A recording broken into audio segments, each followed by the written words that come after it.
Hello and a very good morning. It's 7 o'clock. This is Mornings with Jones and Melbourne. I'm Anna. And I'm Kamali. Thanks for starting your day with us. Here's how we're looking. Sky News speaks exclusively to President Donald Trump after he announces a 2-week ceasefire with Iran.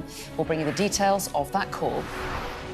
Well, the Strait of Hormuz is open for now as Washington considers Tehran's 10-point peace plan. Donald Trump has called it workable despite some extraordinary demands.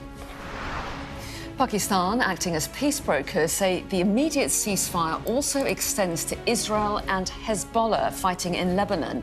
But that's something Israel's Prime Minister has denied. Well, as you would imagine, the oil price has fallen and stocks have gained. They're up in Asia on news of this ceasefire.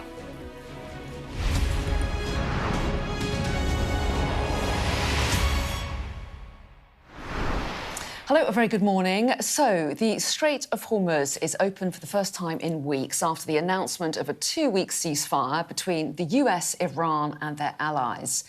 After an extraordinary threat to destroy Iranian civilization yesterday, Donald Trump has pulled back from the brink after receiving a 10-point proposal for peace from the Iranians. Yeah, now, shortly after his announcement, our US correspondent Mark Stone was on the phone to the president. In a moment, Mark will tell us what the president had to say, but first let's take you through the night's developments. Well, just before midnight, Donald Trump said, subject to the Islamic Republic of Iran agreeing to the complete, immediate and safe opening of the Strait of Hormuz, I agree to suspend the bombing and attack of Iran for a period of 2 weeks. This, he says, will be a double-sided ceasefire. The reason for doing so is that we have already met and exceeded all military objectives and are very far along with a definitive agreement concerning long-term peace with Iran and peace in the Middle East. We received a 10-point proposal from Iran and believe it is a workable basis on which to negotiate. Well, that was then. And then at 5 a.m. this morning, Trump posted this: a big day for world peace. Iran wants it to happen. They've had enough. Likewise, so has everyone else. The United States of America will be helping with the traffic build-up in the Strait of Hormuz. There will be lots of positive action. Big money will be made.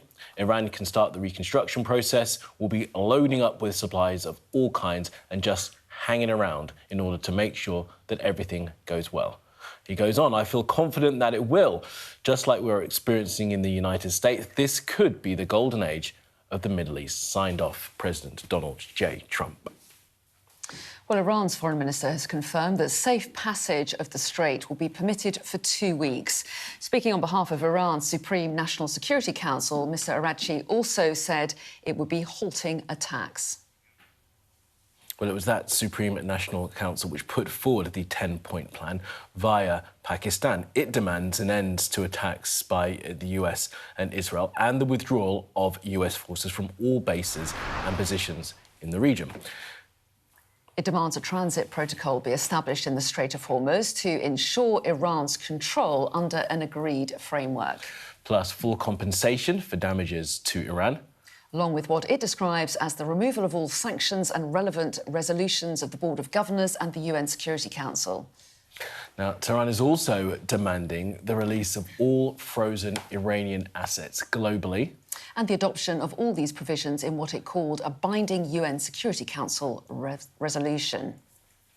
Now, negotiations will begin this Friday in Islamabad, but the Iranian regime insists this doesn't mean an end to the war.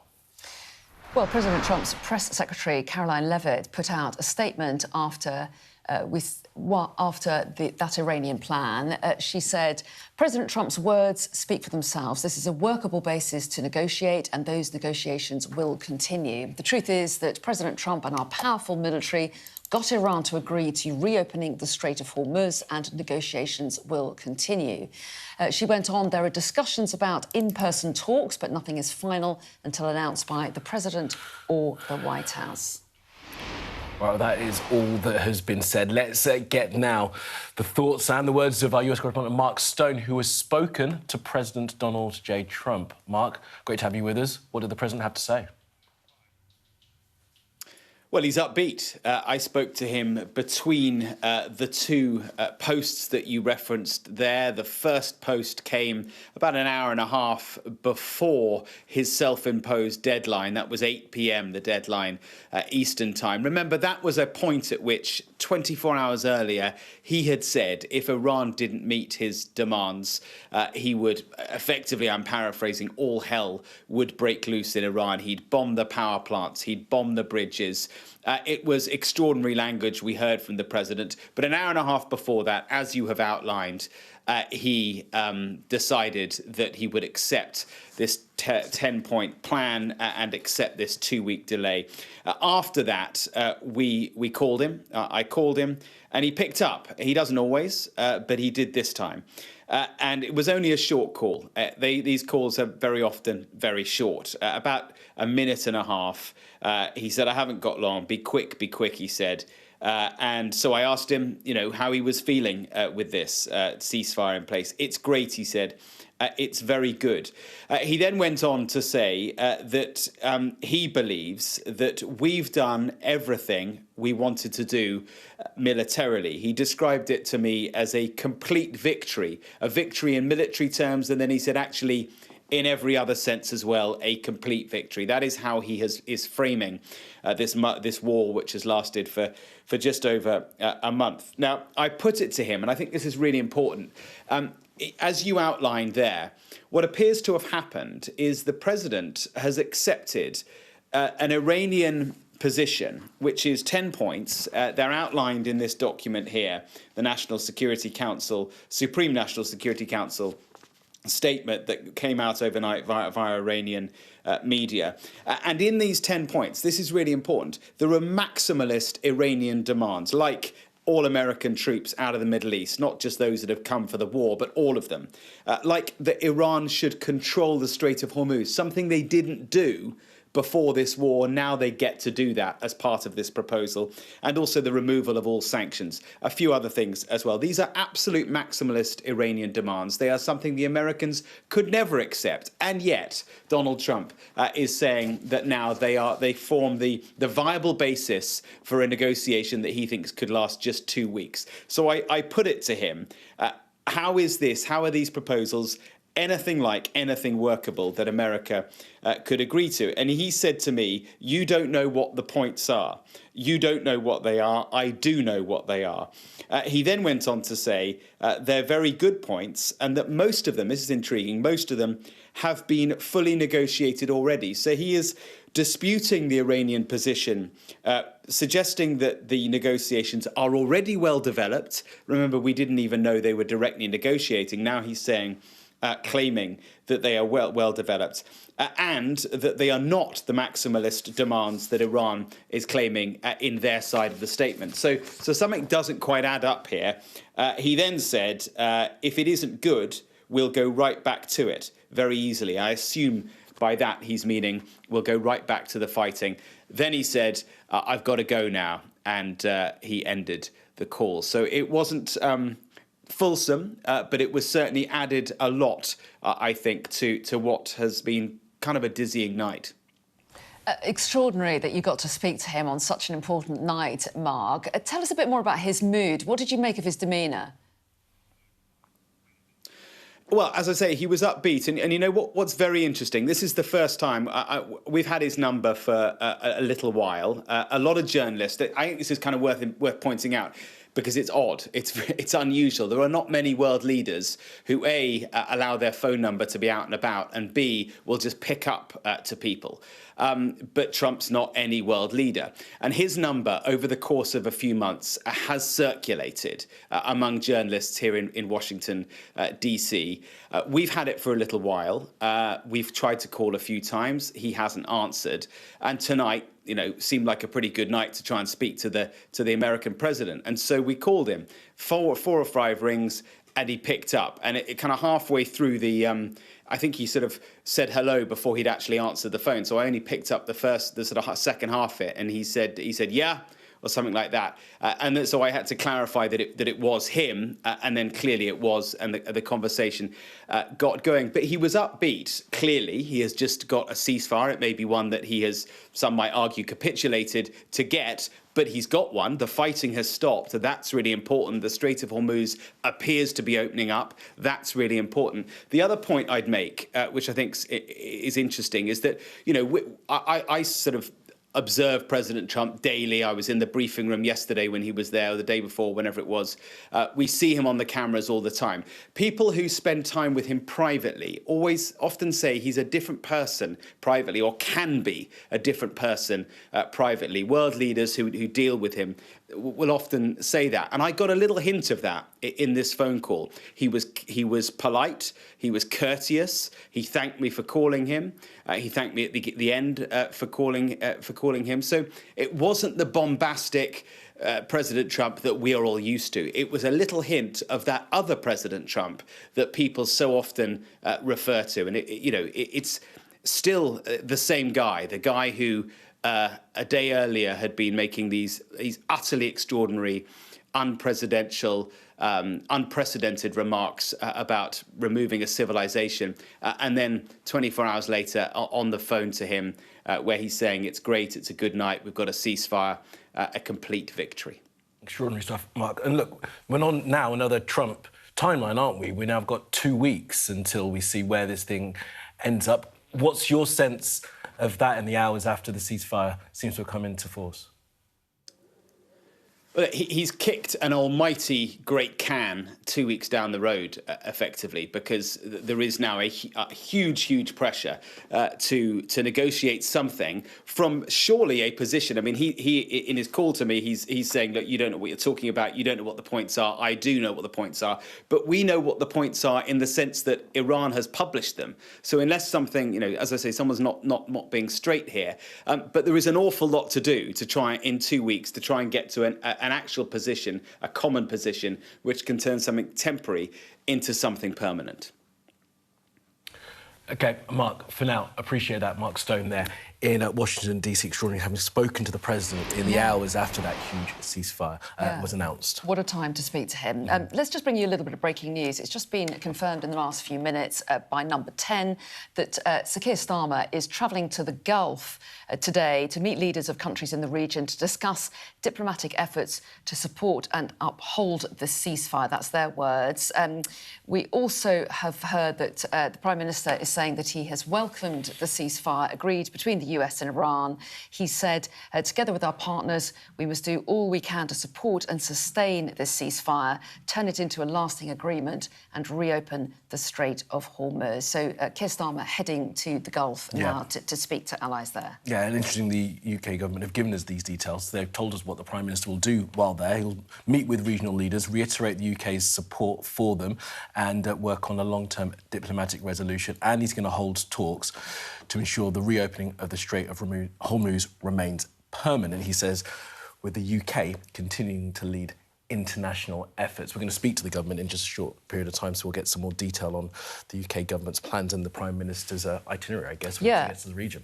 And the sense of relief, which he refers to, a moment of relief to the region and the world. Yeah. Go ahead. Now, since the ceasefire's announcement, Israel has launched a number of strikes in Lebanon as confusion continues over whether Lebanon is actually a part of the pause in hostilities. Yes, 8 people have been killed by the attack on the city of Sidon, with Lebanon's health ministry claiming another 22 people were wounded. Israel says the ceasefire doesn't extend to Lebanon, although Prime Minister Benjamin Netanyahu supports the other terms of the 2-week pause.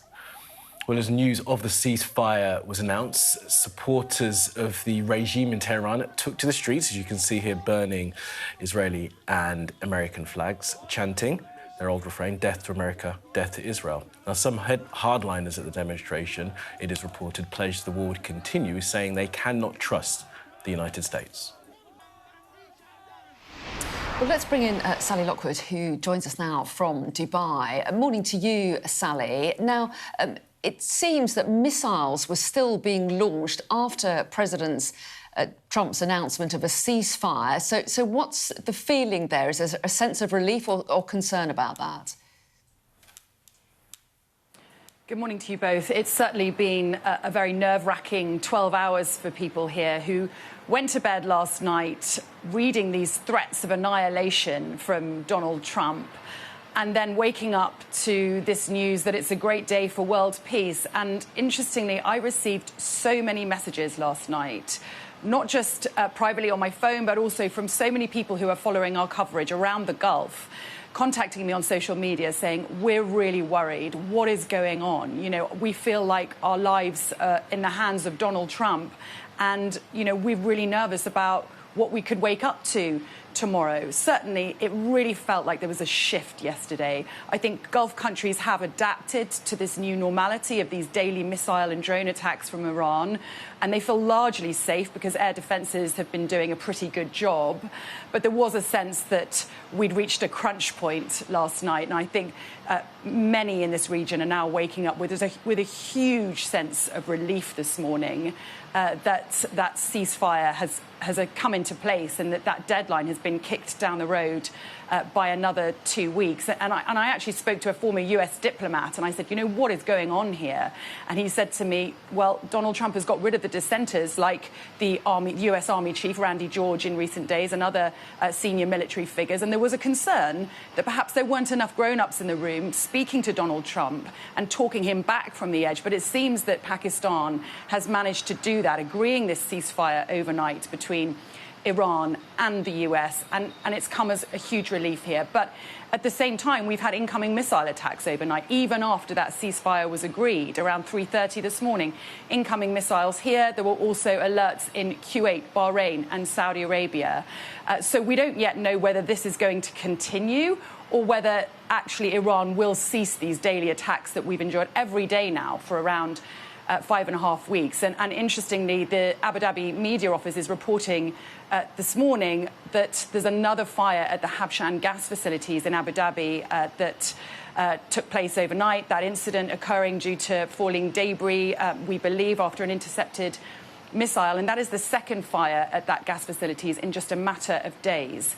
So there is a real hope that we are going to see a cease in those sorts of attacks. But at the moment, I think we're just going to have to wait and see. And of course, we know this ceasefire will be fragile, and those talks in Islamabad, which are due to take place on Friday, will be key. Sally, look, there's still seemingly the war ongoing in Lebanon and some disagreement between what the Israeli thinks has been agreed and what the Pakistanis, who have been the mediator in this, say has been agreed. Yeah, very much so. So Pakistan's Prime Minister announced that Iran and the US had agreed this immediate ceasefire everywhere and that it would also extend to Lebanon. But the Israeli Prime Minister's office clarified, saying that they supported Donald Trump's 2-week ceasefire in Iran, but that it wouldn't extend to their operations in Lebanon. Of course, that we saw that news overnight of that southern coastal town of Sidon that was hit by Israeli strikes, where 8 people were killed and another 22 injured, according to the Lebanese Health Ministry.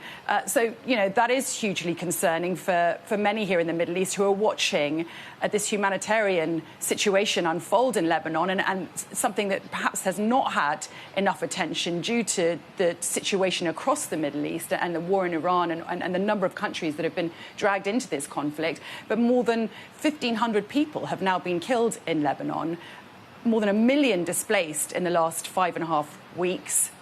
And I think there is a real concern that actually Benjamin Netanyahu will not cease his operations there and that this humanitarian situation will continue to worsen. And I think it also underlines that no matter how much Iran and the US may be dressing up this ceasefire as some sort of a success, predictably, they're both painting this as a positive picture for their side.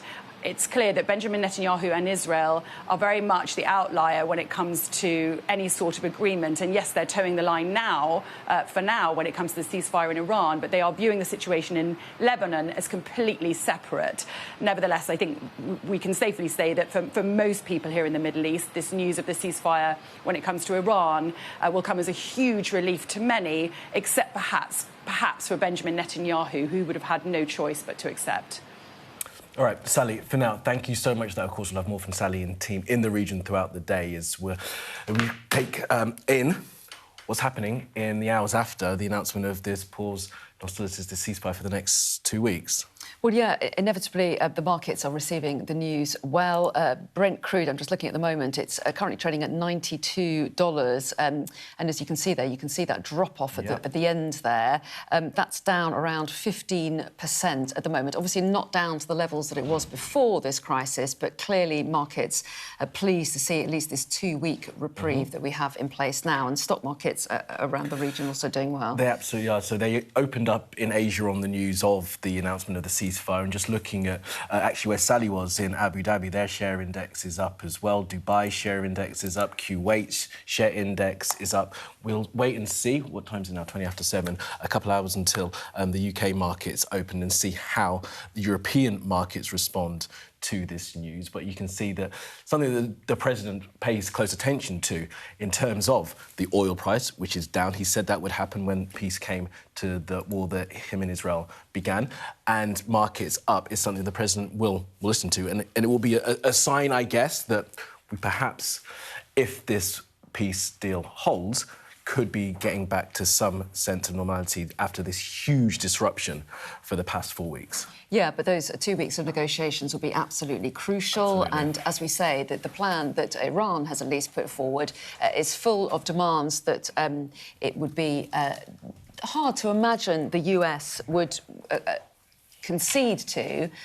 So we'll have to see where those negotiations go. But for the time being, the market's reassured that a ceasefire at least has been agreed. And governments around the world are going to be pleased to see that. With the oil price coming off its highs for now, that gives some sense of relief. And just shows how important even the slight promise of the Strait of Hormuz being open for a little while has on the confidence that people will feel in getting ships through the Strait of Hormuz. Remember, as many as 20,000 mariners still trapped in that area who haven't been unable to transit out. They've been trapped there for 4 weeks. I mean, the thought had been given to them.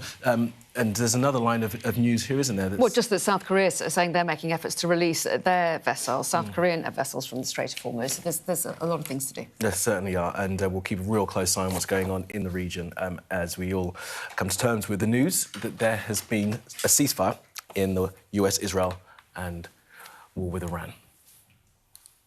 As promised, let's get the thoughts now of the government. The Crime and Policing Minister, Sarah Jones, is here with us. Sarah Jones, thanks very much for being with us, and good morning to you. The Prime Minister used the word relieved. I put that down as my first question. Is that the sense? Absolutely. I think we can all be relieved that the ceasefire has been announced. Of course, the detail of that ceasefire is yet to be seen. And I would say that the government's priority is to try and turn that ceasefire, hopefully, into something where we can see the Strait of Hormuz opened up properly, things going back to normal. Of course, we want to see a lasting peace, but there will be challenges. The negotiations will be difficult, particularly when it comes to the nuclear assets in Iran. Opening up the straits is hard in terms of making sure the shipping companies, the insurers are confident that they can get through. So none of these things are easy. The Prime Minister is going to the Gulf today in order to see for himself what our brave personnel are doing there in terms of their defensive actions and to play his role, as we have done, played a leadership role in terms of convening and talking with those 40 countries about the strait itself and how we open up that passage so that we can try and get things back to normal. I know there'll be security implications, but I want to try and get some more detail of what he'll actually be doing when he goes there. You use the word convening. Is he going to get people together, or is he going to go bilaterally and speak to each nation? Well, I can't tell you what he's going to be doing when he's there. He's travelling there today. That's what I can tell you. I know that he's going to want to see our troops on who are playing their role in our defensive approach, which is very much about protecting British citizens, British allies, and British interests. And, of course, we saw Yvette Cooper last week bringing those 40 countries together. There's been another meeting this week of military planners looking at the very complex situation in terms of the Strait of Hormuz, and that will be our priority in terms of trying to get that operating in some form of normal way. As reported, the Foreign Secretary Yvette Cooper did speak to Marco Rubio just yesterday on exactly this, so perhaps some ground being laid there. But what can the Prime Minister do just by going to the region? Been a month now of war. These UK assets have been under threat. The region's been under threat. Our allies have been under threat. Is he going to offer reassurance? Is he going to try and just tell people, you know, we're still here? What role can he actually play just by being on the ground? Well, of course, it's 5.5 weeks that we've seen since the war started, and through that time, of course, we have had a presence being very active in terms of that defensive role that we've been playing, shooting down drones, all of those kinds of actions. The Prime Minister will want to see those personnel, I suspect, thank them for what they're doing. And at this moment where a ceasefire has been called, we want to do everything we can to make sure that leads to a permanent solution in terms of the Strait of Hormuz, and of course a permanent ceasefire and an agreement. We are not playing a role in those peace negotiations. As you saw, Pakistan has played a leading role there. We have not. Our role is working with our allies, sticking to the principles of what our principles have been throughout this, which is we are not doing any offensive action here. We are very much there playing a defensive role, but an important one. And, you know, our interests, not just because of the oil that goes through and the impact that has on prices, but also fertilisers, everything else that goes through the Strait. It's very important that we keep that flowing. Not wanting to be dismissive at all of the UK's potential role in this. I'm sure that 12th Squadron, those guys based out of Qatar, will be happy to see him. And as you said, they've been shooting down drones. But this comes hours after our Type 45 destroyer, HMS Dragon, was pulled out because it wasn't fit to be at sea. Is the UK going to go to this region and look a bit Johnny-come-lately? Well, no, we've been in the region. We were ready with the Typhoons and the jets when this started 5.5 weeks ago. Of course, there is a general point to be made, which is that our armed forces were hollowed out under the last government. We are spending 270 billion over the lifetime of this Parliament. That is more investment than at any time since the end of the Cold War to catch up.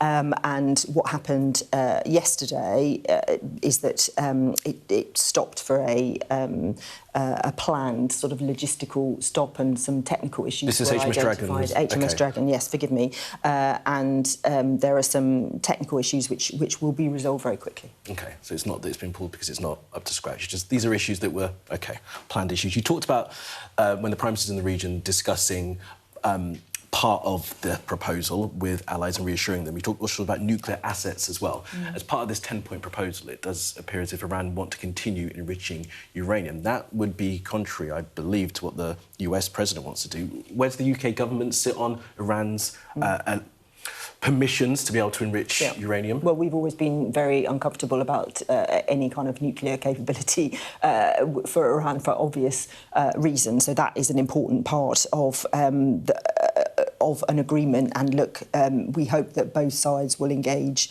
in the talks to get to a point where they can agree a way forward. Our position on nuclear hasn't changed. OK. Are you talking about weapons or the enrichment? Because they are slightly different things. Obviously, the UK government has any idea that they want Iran to get a nuclear weapon, but Iran to be able to enrich uranium for civilian purposes? Yes. So the situation that we're in right now is that the ceasefire has been announced, and there are slightly different reports from different countries saying different things, both in terms of the nuclear situation, also in terms of what Israel has said versus Lebanon. We don't know. I'm not going to speculate on sort of where we are now and where we may or may not get to. As you know, our role in this war has been a defensive one, not an offensive one. We are not involved in the peace talks. What we hope is that we get to a point where there is a permanent de-escalation and a permanent agreement. Do you broadly support the 10-point plan that's been put out, including the points like the lifting of all sanctions, payment for reconstruction of Iran, this sort of thing? Well, again, I'm not going to comment on the detail of what has emerged overnight, some of which the detail is differing depending on who's saying what. So I don't think it's helpful as a government minister to be a commentator on that right now. What I am here to be as the government minister is to reassure people that the UK government is playing the right role. And I think the British public are with us on this. You know, we are there to defend our interests. We are not there in an offensive role, but we do want to play a leading role to try and get that strait opened so that we can get back to normal. I'm sure you won't get you to speculate too much, but one more thing slightly on this, and this is the Israeli position. The announcement from the Pakistanis seemed to be that this was all hostilities being ceased. The Israelis say that they can continue in Hezbollah. Yeah. I mean, as I said, that is a contentious issue with different countries saying different things. Will you advise your allies in Israel to stop and to listen to the peace agreement? So, of course, we want the killing to stop, absolutely, and we want people to come to the table in good faith and come to an agreement. But what has or hasn't been agreed, it still does appear to be slightly unknown because this literally happened overnight, so it's very much an emerging picture. And finally, Minister, and I know I'm keeping you, but you do have an announcement today on the use of facial recognition technology to try and tackle knife crime. Yes. You'll know that there are concerns from civil liberties groups about the use of facial recognition, yet you're expanding it. Do you accept that there is some errors still, some things to be ironed out in the technology, because it does have a racial and sexual bias? Yeah. The first thing to say, really important, we have a target to halve knife crime in a decade, which is a moral mission of this government. We have made really good progress in the first 18 months of this government. We have knife murders down 27% and knife crime overall down 8%. Live facial recognition is an important part of that tool. We're using all kinds of new technology to really focus on where knife crime is most prevalent. I have met with those organisations, those Human Rights Watch, other organisations, Big Brother Watch, recently. Of course, there is a need to be really clear what we're using this technology for and what we're not using it for, which is why we've consulted on bringing in new legislation to set the parameters. But I can reassure people, when live facial recognition is used, your face is scanned. If it matches somebody on the watch list, there's a match. If it doesn't, your image is deleted, it's not held, it's not kept. But it will never be the case that technology will tell the police what to do. There is a human that then looks at that match and checks it. There will always be a human that looks and makes the decision and acts upon it. Technology will help us, but it will never be the decider of what comes next. And I can reassure everybody of that. It's good to speak with you, Police Minister Sarah Jones, and hopefully we can pick up on that point about facial recognition technology at another time when the other news agenda hasn't dominated. Thank you so much for being with us, Minister. Thank you. So lots more to talk about after this announcement of a ceasefire, two-week ceasefire between the US and Iran. We've got just the person to talk to in a moment. We're talking to Professor Michael Clark, our Defence and Security Analyst, after the break.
The best thing about being a Sky News journalist? I'm going to take you behind the scenes here for Election Night Live. They have gone up and up. Being a Sky News journalist. Ed Conway, Sky News, is anyone going to talk to us? Mortgage rates did go up very sharply during your time in office. Here it is. First off, just the scale of what we're looking at. Our data shows it's been happening. Question is, why it hasn't been stopped. What's the best thing about being a Sky News presenter?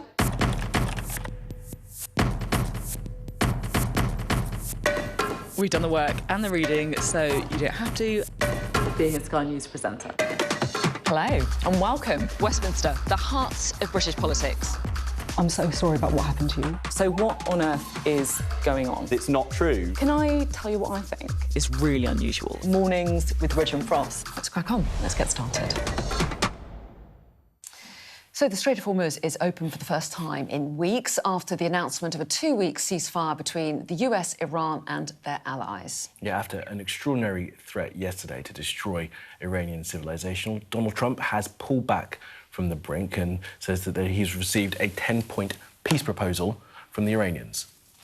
Well, just before midnight, he said, subject to the Islamic Republic of Iran agreeing to the complete, immediate and safe opening of the Strait of Hormuz, I agree to suspend the bombing and attack of Iran for a period of 2 weeks. This will be a double-sided ceasefire. The reason for doing so is that we have already met and exceeded all military objectives and are very far along with a definitive agreement concerning long-term peace with Iran and peace in the Middle East. We received a 10-point proposal from Iran and believe it is a workable basis on which to negotiate. Well, the Iranian Foreign Ministry have confirmed that safe passage of the Strait will be permitted for those 2 weeks. Speaking on behalf of the Supreme National Security Council, Abbas Araghchi also said that Iran would halt attacks. It was that Supreme National Security Council that put forward the 10-point plan. It came via Pakistan and it demands an end to attacks by the US and Israel, the withdrawal of US forces from all bases in the region. It also demands a transit protocol to be established for the Strait to ensure Iran's control, they say, under an agreed framework. It also asks for full compensation for damages to Iran, along with what it describes as the removal of all sanctions and relevant resolutions of the Board of Governors and the UN Security Council. Well, Iran also demands the release of all frozen assets and the adoption of all these provisions in a binding UN Security Council resolution, they say. The negotiations begin on this in Islamabad on Friday, but the regime is insisting it does not mean an end of the war. Well, even taken as a starting point for negotiations, Donald Trump's acceptance of Iran's plan is being viewed by some as a substantial capitulation.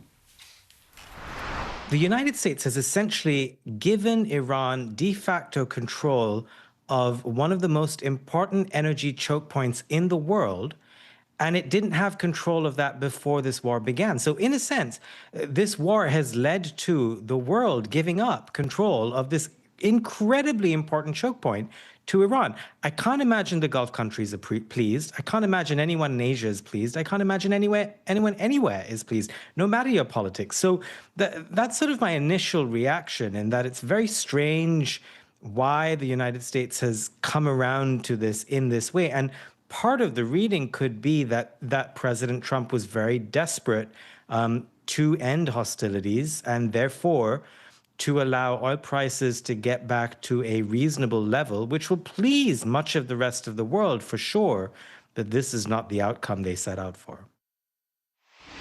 The sense of an analyst. Let's just show you the marine traffic app showing the Strait of Hormuz right now. And I don't know if it's all the time, but you can see it looks pretty empty around the top of the strait. You can see the ships on either side of that. Now, this morning, we've only seen 2 ships moving easterly along the strait. One was an Iranian oil tanker and another one that was flagged to St Kitts and Nevis.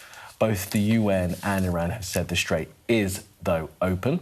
But you can see, as I said, those ships massed on either side of Oman and the UAE as they wait for, I guess, approval to be able to transit, for it to be safe. And, of course, it's not just the threat from missiles. They want to make sure that they are insured should anything happen. So the strait may be open, but currently not much movement.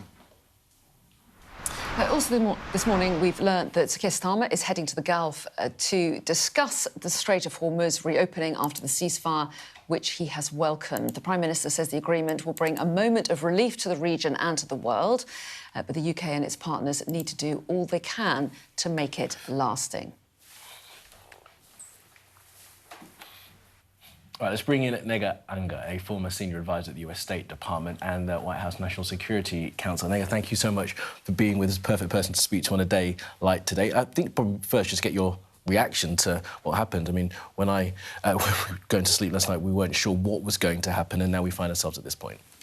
Well, first of all, thanks for having me. I think we're all breathing a sigh of relief. And, you know, let's be cautious. We're at a pause. This isn't peace right now.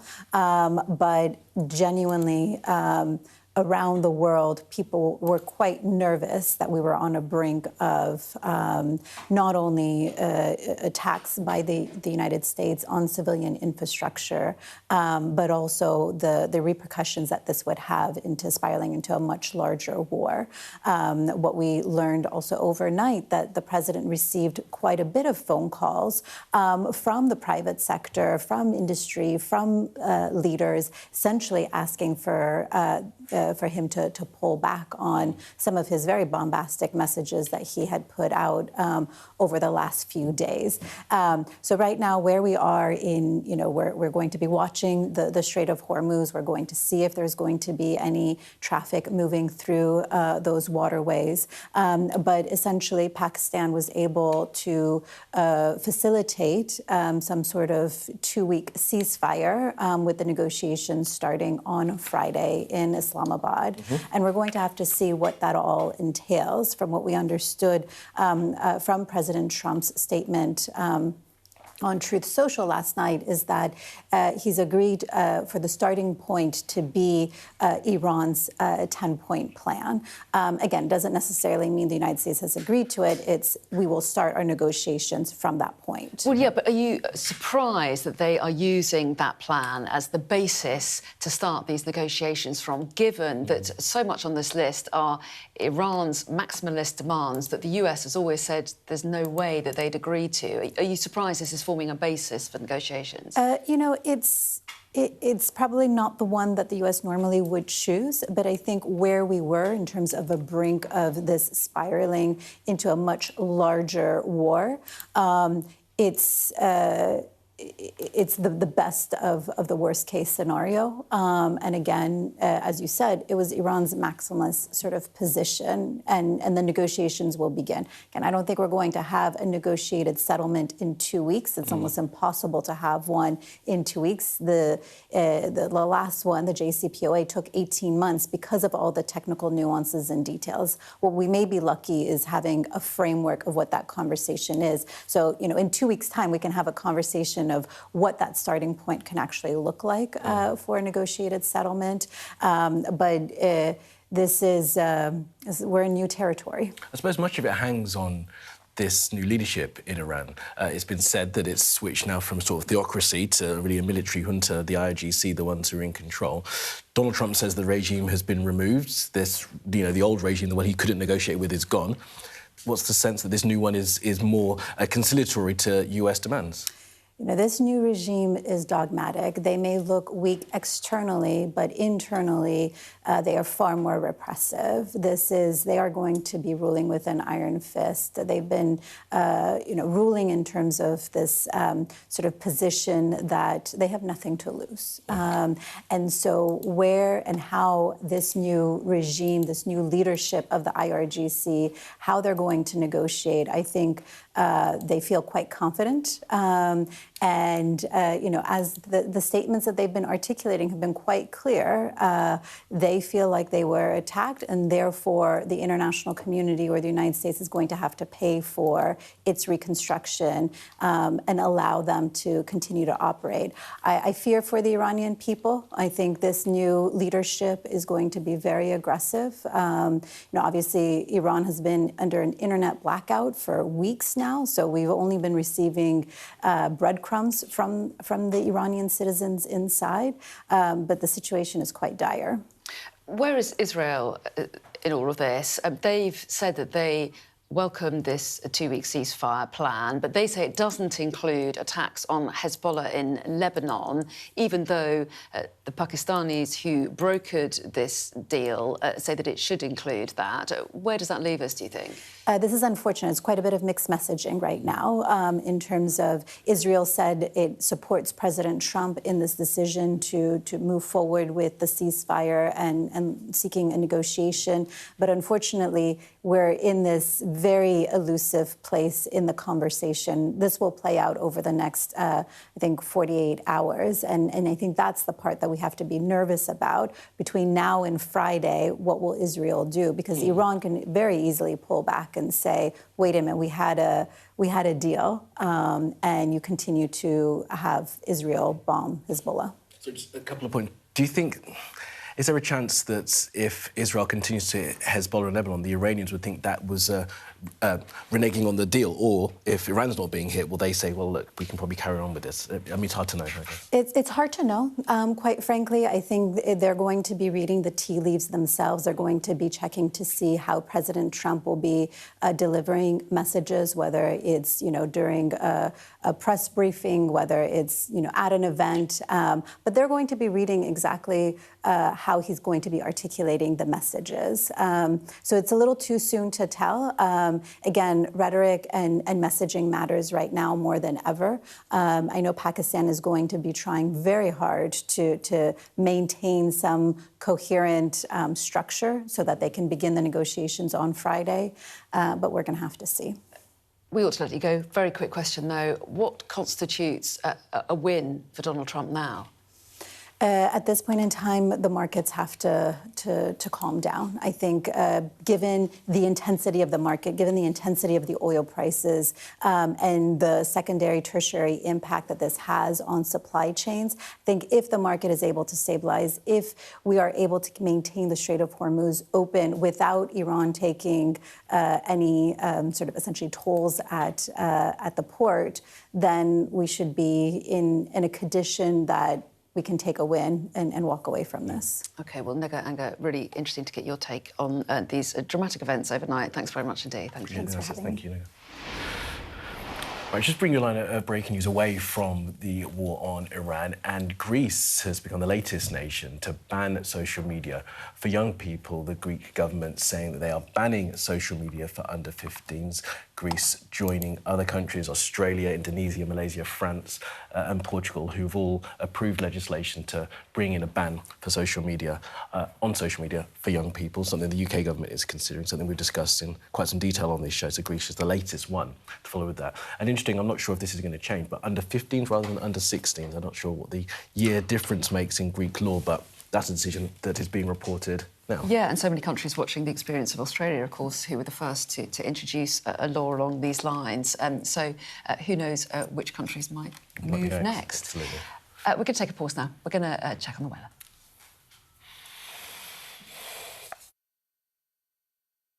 Dinner under the stars tonight? That reminds me of our travel insurance. You mean All Clear Skies? All Clear Travel Insurance sponsors Sky News weather. Well, yesterday was the highest temperature of the year so far, and today looks like it's going to be even warmer before, I'm sorry to say, cooler conditions come back. England and Wales can expect mostly dry, sunny conditions, but northwestern parts will turn quite great. Elsewhere, there'll be more cloud around with drizzly rain possible, but the northwest of Scotland and the west of Ireland will brighten up by lunchtime. For many, it'll be calmer and warmer than yesterday, with a high of 26 degrees likely in the southeast of England. All Clear Travel Insurance proudly sponsors Sky News weather. I think I promised about 10 minutes ago that we were going to talk to Professor Michael Clark next. We're going to talk to Professor Michael Clark next. I mean always fulfills her promises. I yes, mean we that will. this time. Stay with us. We've got your Sunday mornings covered. From the front page and the sounds of the streets to the voices of the people who make the major calls and big picture politics beyond Westminster. We'll put you at the heart of our story. I'm ready. Are you? Join me, Trevor Phillips, Sunday mornings on Sky News. big stories don't always come from big cities. I'm Lisa Dowd and I'm Sky's Midlands correspondent. You are not getting in this elevator, okay? The judge made it very clear that she could see no justifiable reason why Sakulas wasn't here facing British justice. I promised I would get him justice. Free, wherever you get your news. This is what they're up against. The wind is the really big problem. It is back-breaking work and the smoke is thick. It's been working well. Water levels are dropping, but no one knows what impact further rain will have. What would you do if this place wasn't open? This is the exact spot in Nottingham where their 19-year-old son, Barnaby Webber, lost his life. I just think it's so cruel and so harsh. It's really scary. We're terrified. In this community, I'm told that everybody knows someone affected by COVID. Hopefully this will be the last wave. Sky News gets the full story first. Change seems tantalisingly close in this corner of the UK. Wales was the first to introduce the plastic bag charge.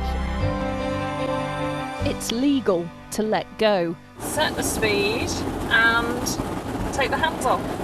It's almost driverless, but not quite. Hans is a highly trained police dog. The force is incredible. It's really frightening, actually. This is my patch, my specialism. It's also my home. What's the best thing about being a Sky News journalist? Who's funnier? Being a Sky News journalist. A special edition of The World with me, Yalda Hakim. Pakistan had the right to respond. You're like, what? A historic day here today. Congratulations, this is a huge moment. But what happens now? So let's get more reaction to this 2-week ceasefire that's been announced by the US and Iran. We can speak to our defence and security analyst, Professor Michael Clark. A very good morning to you. Good to see you. So what do you make of it?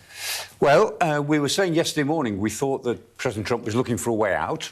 By yesterday afternoon, I thought, well, I've been saying he would back down. Maybe he won't. Maybe they'd locked themselves into it, particularly with the attack on Kharg Island yesterday. And yesterday evening I thought, well, maybe this is going to be this great escalation. But there you are, he did find a way of backing down an hour and a half before. And so, this end of civilization attack, after a sort of long night of President Trump's soul, has become another deadline. So this is the 6th. Up to yesterday, there were 5 deadlines. Now this is the 6th deadline, so 2 weeks. Undoubtedly, President Trump has blinked. The Iranians made it pretty clear yesterday that they were going to tough this out.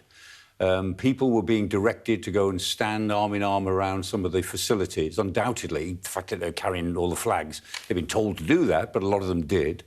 And the Iranians themselves were conducting attacks yesterday, which indicated that they were ready for infrastructure attacks. So it must have got through to President Trump late on, as well as a lot of phone calls from Shehbaz Sharif in Pakistan and Azim Munir, the military leader in Pakistan, that, Mr. President, you've got to find a way of suspending this. And he can save his blushes, he can claim everything he wants. He claims peace in our time again. But he's achieved, the Americans have achieved none of their objectives. And the Strait of Hormuz, which wasn't a problem before, now is a permanent problem. And Israel's attack on Lebanon, which didn't occur before, the ceasefire was just about holding. Now the attack on Lebanon is a separate war that will go on in any case. The Israelis have said, no, we're not stopping fighting. We've got our own war to fight in Lebanon and in Gaza and increasingly in the West Bank, where Palestinians have been driven off their land. The world will be outraged by what has been happening in the West Bank this last 2 weeks if it wasn't distracted by what's happening in Iran. Absolutely right. We'll talk about the Israeli role in all this in a moment. But, the Americans would say that some of their war aims, which have changed, have been achieved. They've got rid of the regime. They killed Khomeini. Haven't they done some of what they wanted to do? Yeah, the cynics would say that American bombing makes you younger. that in 20 years of bombing in Afghanistan replaced the old Taliban for younger Taliban. And the bombing in Iran has replaced the old Khomeini with the young Khomeini. So it takes years off you. The fact is that what has happened in Iran, when the Americans say we've had regime change, and that was when they started to say that, that was clear that they were looking for a way out. We've had regime change. And in a funny sort of way, yes, you have. You've got a worse regime than you started with. Because what you had before was a religious dictatorship with a strong military arm. And that religious dictatorship has now been replaced by the strong military arm. So it's now a military junta with a religious veneer. So, and that leadership is tougher than the previous one, is more dominant over the population. So the population have got less chance of coming out on the streets now than they had before. And it's a leadership which is committed only to its own survival. And that's what happens with military juntas. Given that, and given Donald Trump's position, a 2-week ceasefire, how difficult will it be to convert into a more permanent peace? Well, I think it'll convert into more long-going ceasefires. I think we'll have more ceasefires. What's on the table is the 10-point Iranian plan, or the 10 points that Iran demanded, and the 15 points that America demanded. But, I mean, they haven't started negotiating. They've just exchanged plans. And President Trump said last night the 10-point plan was the basis for negotiation. What? I mean, this 10-point plan includes reparations to be paid to Iran for all the damage, withdrawal of all American forces from the Middle East, all 40,000 of them, the right to continue their nuclear program. I mean, the Iranians feel that they can make demands in this plan, and President Trump says this is basis for negotiation. Well, good luck with that one, Mr. President. Professor Clark, more analysis from you throughout the morning. Thank you so much for that, and stay with us. We'll have your top stories the next hour.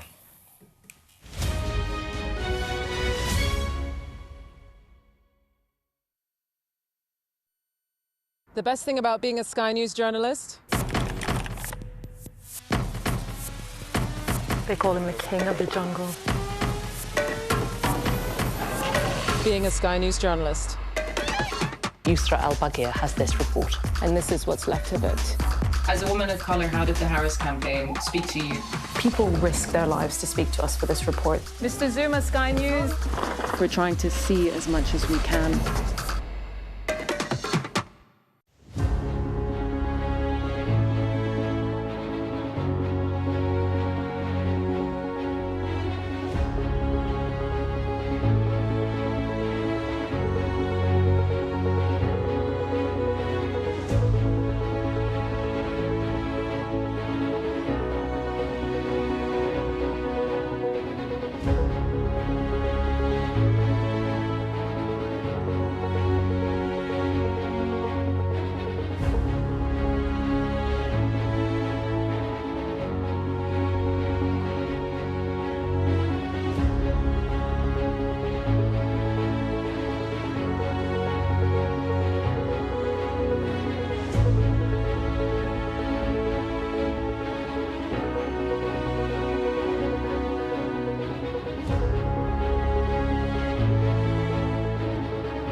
Hello and a very good morning. It's 8 o'clock. This is Mornings with Jones and Melbourne. I'm Anna. And I'm Kamali. Thanks for starting your day with us. Here's how we're looking.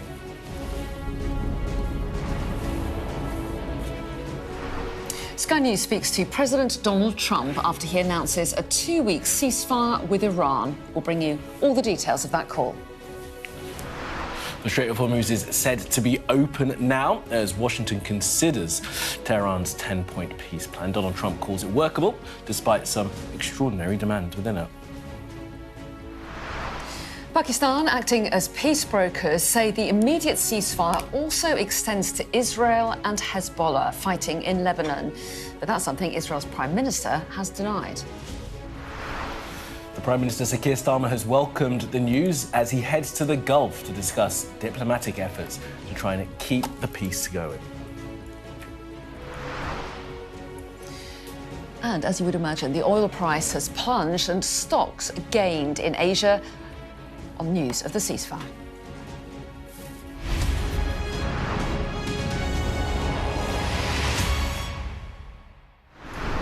Hello, good morning, and thank you for being with us. The Strait of Hormuz is said to be open for the first time in weeks after the announcement of a 2-week ceasefire between the US, Iran and Israel. After an extraordinary threat to destroy Iranian civilization yesterday, Donald Trump seems to have pulled back from the brink after receiving a 10-point peace proposal from Iran.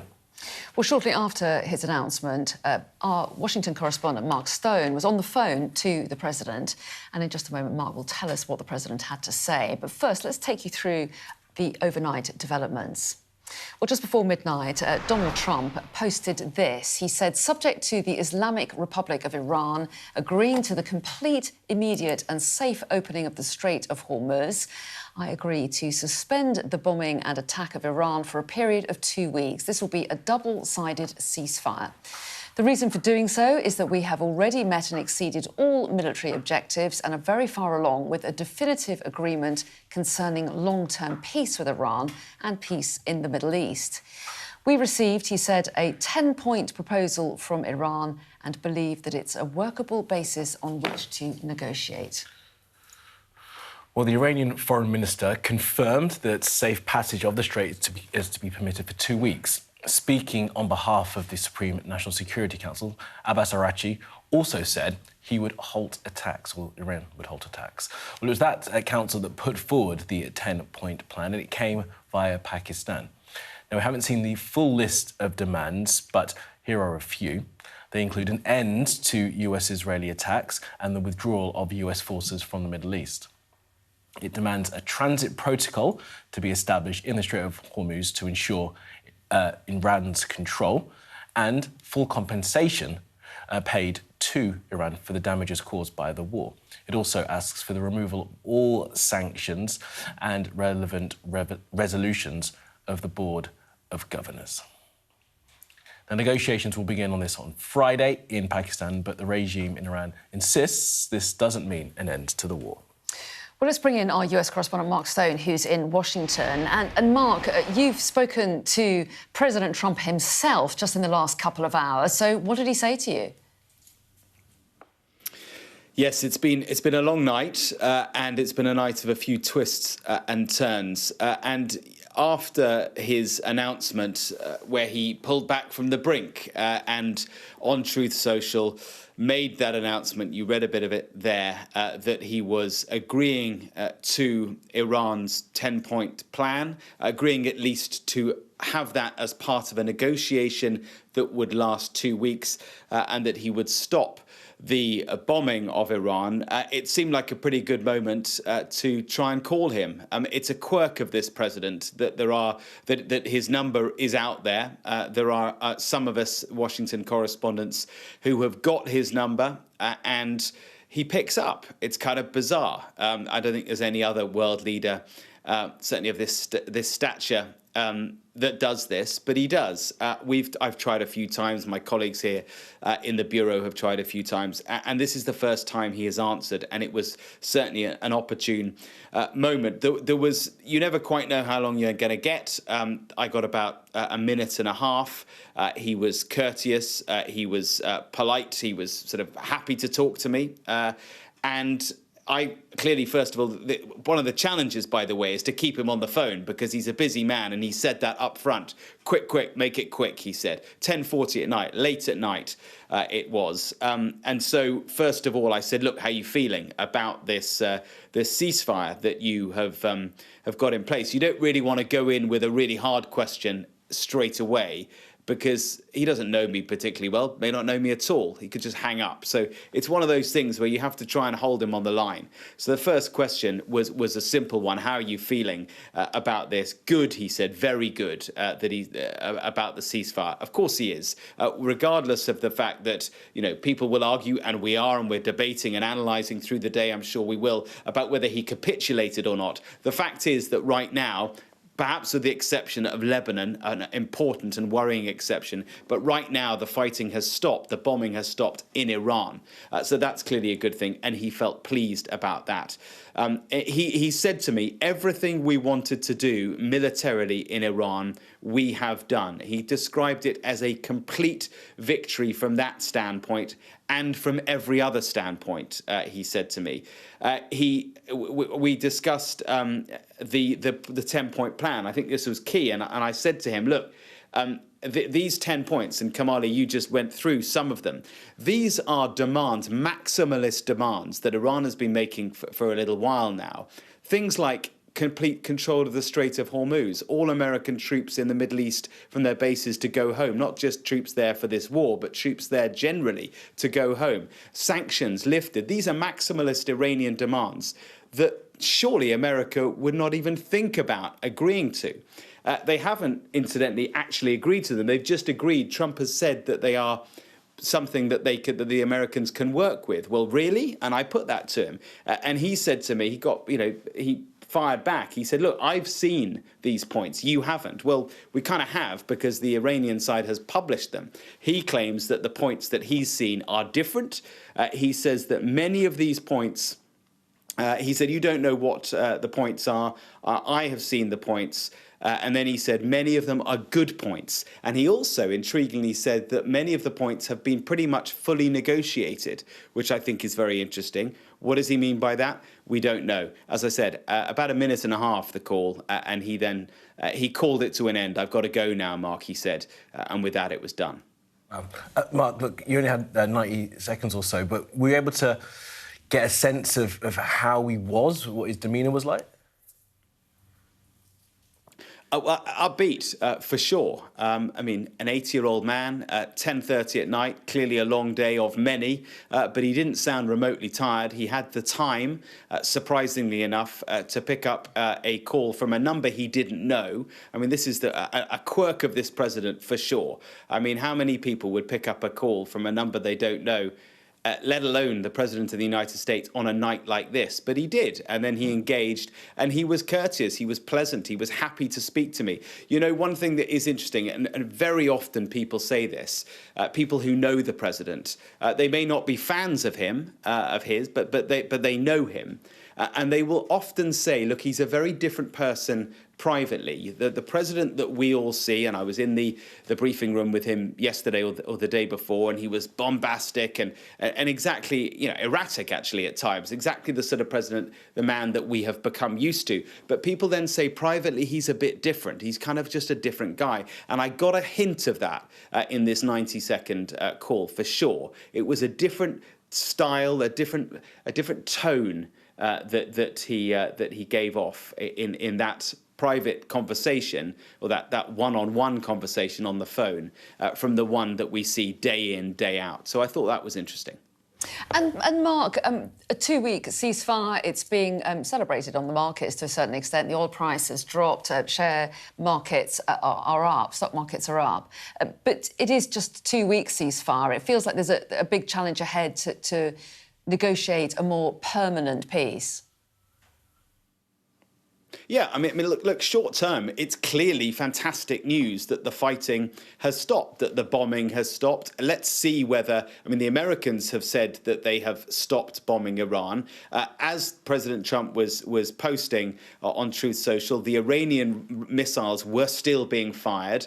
I think from what I caught from what Sally was saying in Dubai earlier on, that things appear to have quietened down there as well. So that's all good news. Clearly, Israel thinks that it's got the right to continue fighting in Lebanon. So that's a challenge. But short term, militarily, in a humanitarian sense and in an economic sense, if the Strait of Hormuz does appear to start flowing again, that is very, very good news. And the stock markets are reflecting that. But big but, Donald Trump has simply kicked a massive can 2 weeks down the road. And so the problems that exist now will be huge problems in just 2 weeks' time. And what I don't really understand and didn't get the time to ask him on that call is how can he possibly sign up to maximalist demands, the maximalist demands of the Iranians. He seems to be thinking, or seems to be claiming, that what we are seeing publicly is not what the Iranians are saying to him privately. We will see.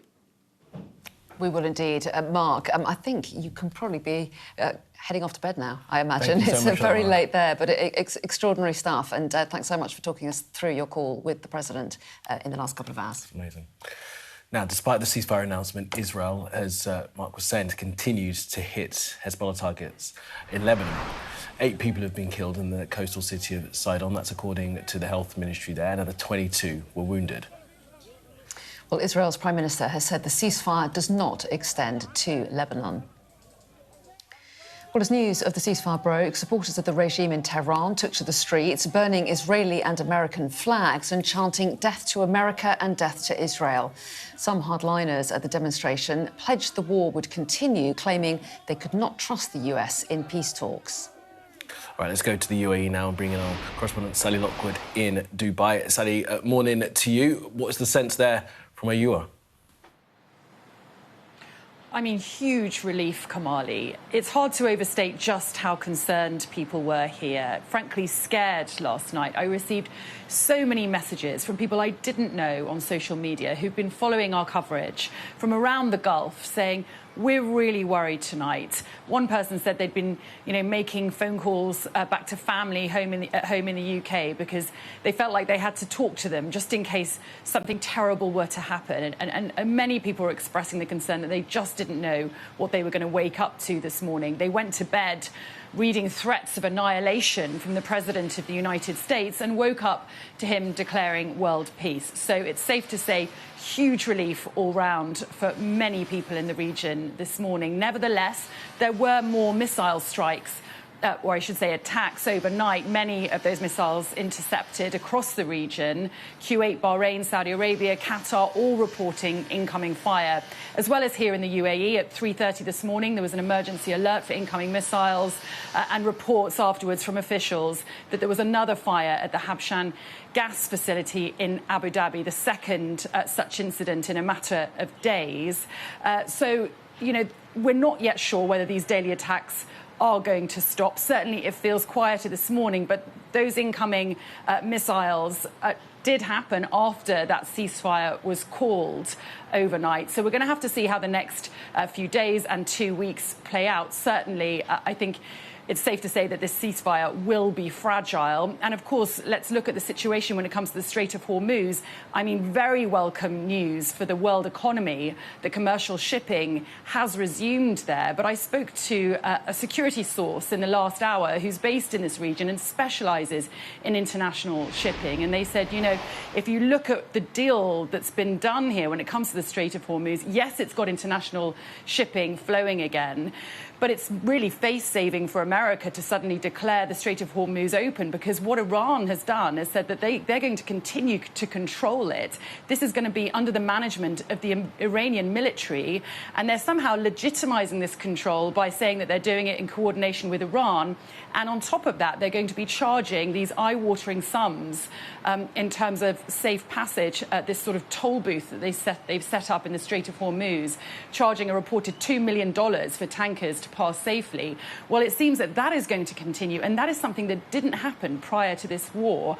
And I think it's safe to say that Gulf states will not be happy about this. They will view this as extortion, and under international law, Iran has no basis for doing this. So if they're allowed to continue charging these tolls for tankers to pass safely in the Strait of Hormuz, that will be seen as a huge victory for them, and it could certainly become a real problem when it comes to these talks that are due to start in Islamabad between both sides on Friday. Because it's not a good look for Donald Trump or for Gulf states to allow Iran to essentially profit from this war and now to control this critical choke point for the world's oil. Absolutely. And also some questions, Sally, over Lebanon, Pakistan, which helped broker this ceasefire, saying that it applies everywhere. Israel says it doesn't apply to their attacks on Hezbollah in Lebanon. So still some question marks. Yeah, certainly a bit of confusion when it comes to the situation in Lebanon. Pakistan's Prime Minister said that the US and Iran and their allies had agreed that the ceasefire would be immediate and it would extend to everywhere, including Lebanon. Well, the Israeli Prime Minister's office came out quite quickly and said, look, we support the 2-week ceasefire in Iran, but it does not include our war against Hezbollah in Lebanon. And certainly we have seen more strikes in Lebanon overnight. In that southern coastal area, 8 people were killed, another 22 injured, according to the Lebanese Health Ministry. And I think what this situation underlines now is that these two conflicts are being viewed as completely separate, and that whatever is agreed between the US and Iran when it comes to Iran, Benjamin Netanyahu does not see this as in any way connected to what he is doing in Lebanon. And there's growing concern about the humanitarian situation there, with more than 1,500 people killed so far in this war and more than 1 million displaced. Nevertheless, I think it's predictable that both Iran and the US this morning are rushing to declare some sort of victory when it comes to this ceasefire. Certainly it is huge relief to many in this region that we may see some respite now, except perhaps for Benjamin Netanyahu, who will have been given no choice but to accept this ceasefire. OK, Sally, thanks very much indeed. Thank you. Thanks for that, Sally. Look, let's show you the live marine tracker of the Strait of Hormuz currently. Looking quite intensely at this, actually, in the last few minutes, just to see if ships have begun to transit through there. This morning, we've only seen 2 ships move easterly, that is through the Strait. One, an Iranian oil tanker, and the other that's flagged St Kitts and Nevis. That was a bulk carrier. Now, both the US and Iran claim that the Strait itself is open, but you can see from this marine tracker here, all the ships amassed either side of that transit point. Now, there's, of course, a tense wait to see whether or not they'll be able to transit through, not least whether or not they'll get insurance they can afford to pass through that area. And in the last few minutes, the Danish shipping company, the huge shipping company Maersk, has said that the ceasefire between the US and Iran, they say, may create transit opportunities for vessels in the Strait of Hormuz, but that it did not yet provide full maritime certainty. So certainly shipping companies being pretty cautious, as you would imagine, in these early hours of the ceasefire announcement. Yeah, you'd think since they've been waiting 5 weeks to pass through there, they're not going to rush through suddenly in the early hours of the ceasefire, because as we know with these things, sometimes there can be a false storm when it begins. We'll keep a real close eye on what's happening in the Strait of Hormuz and perhaps see whether or not shipping continues to pass or begins to pass through. Now, we've also learned this morning that the Prime Minister Keir Starmer is on his way to the Gulf to meet UK allies there. Yeah, he's going for talks to discuss diplomatic efforts to ensure the reopening of the Strait of Hormuz remains permanent. And this is what he said. He has said, I welcome the ceasefire agreement reached overnight, which will bring a moment of relief to the region and to the world. Together with our partners, we must do all we can to support and sustain this ceasefire, turn it into a lasting agreement and reopen the Strait of Hormuz. Well, earlier we asked the government what the Prime Minister could hope to achieve during his visit there.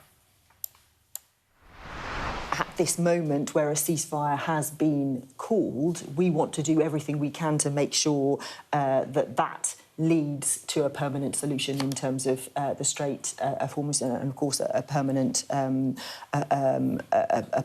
ceasefire and an agreement. We are not playing a role in those peace negotiations. As you saw, Pakistan has played a leading role there. We have not. Our role is working with our allies, sticking to the principles of what our principles have been throughout this, which is we are not doing any offensive action here. We are very much there playing a defensive role, but an important one. And you know, our interests, not just because of the oil that goes through and the impact that has on prices, but also fertilizers, everything else that goes through the strait. It's very important that we keep that flowing. Well, let's get the view now of former Qatari defence attaché to the US, Sheikh Nawaf bin Mubarak Al Thani. Very good morning to you. Thanks so much for talking to us. First of all, your reaction to news of this 2-week ceasefire announced by the US and Iran. Good morning, Anna. To begin with, obviously, this ceasefire is good news. Now, the region, got to the edge of a devastating war. We went to bed not knowing what would happen. We woke up with hope. Unfortunately, it is unclear how the ceasefire will develop. We've seen in the first few hours, some missiles being shot after the ceasefire. The final hours of the ceasefire, obviously, a barrage, a farewell barrage, I think, from the Iranians to all the GCC countries in Israel, which led to, unfortunately, one Qatari girl and 3 adults being wounded because of debris falling after the interceptors were successful. But that just shows you how volatile even a post-ceasefire situation may be, where we don't know if everyone's on board on the Iranian side and is controlled there. Now, that is, with everything said, it's good news that we are now at a ceasefire situation, and hopefully negotiations will continue. But the questions are still there. What will happen next? Is this kicking the can down the road? Is this a serious move towards a lasting peace? A lot of unknown, answers to a lot of questions that are very concerning for people here in the GCC today. Yeah, well, give us the sense then of the GCC, and bearing in mind, good morning to you first of all, sir. Bearing in mind, of course, that as we all know, the GCC don't all align on how they want the US to continue pursuing this war potentially. Well, Kamali, what is clear is the alignment is in the security of the GCC countries is full and complete and equal. Bringing back stability and security for the Gulf countries is where all the 6 GCC countries agree. And it is the paramount question that needs to be answered. How will Israel behave regarding this ceasefire? But how will Iran behave beyond the ceasefire? How will Iran, as a neighbor that's not going anywhere, and the GCC neighbors that are not going anywhere, behave towards each other in the future? How will the Straits be conducted according to international law? Reinventing the wheel is not something I believe the GCC is interested in, but also I think peace and stability must be paramount. Again, it's very unclear, but as long as the end result be a secure and safe region, and not the GCC being on the receiving end of the wrath of the Iranians every time the Israelis and the Americans strike them, then that would be a good start. Unfortunately, just a few hours after a ceasefire, it's very hard to tell if this will actually manifest. Well, yes, and how confident are you that a more permanent peace can be negotiated between these two sides? And what do you think the terms might be that kind of agreement could be reached? Well, confidence, while I'm generally an optimistic person, Anna, unfortunately, what we've seen in the past few weeks from Iran is not giving me full confidence in a serious Iran towards a lasting peace. But we're hopeful. We hope that Iran and the United States reach an agreement that secures everyone, but also the GCC have to be part of whatever security arrangement is made.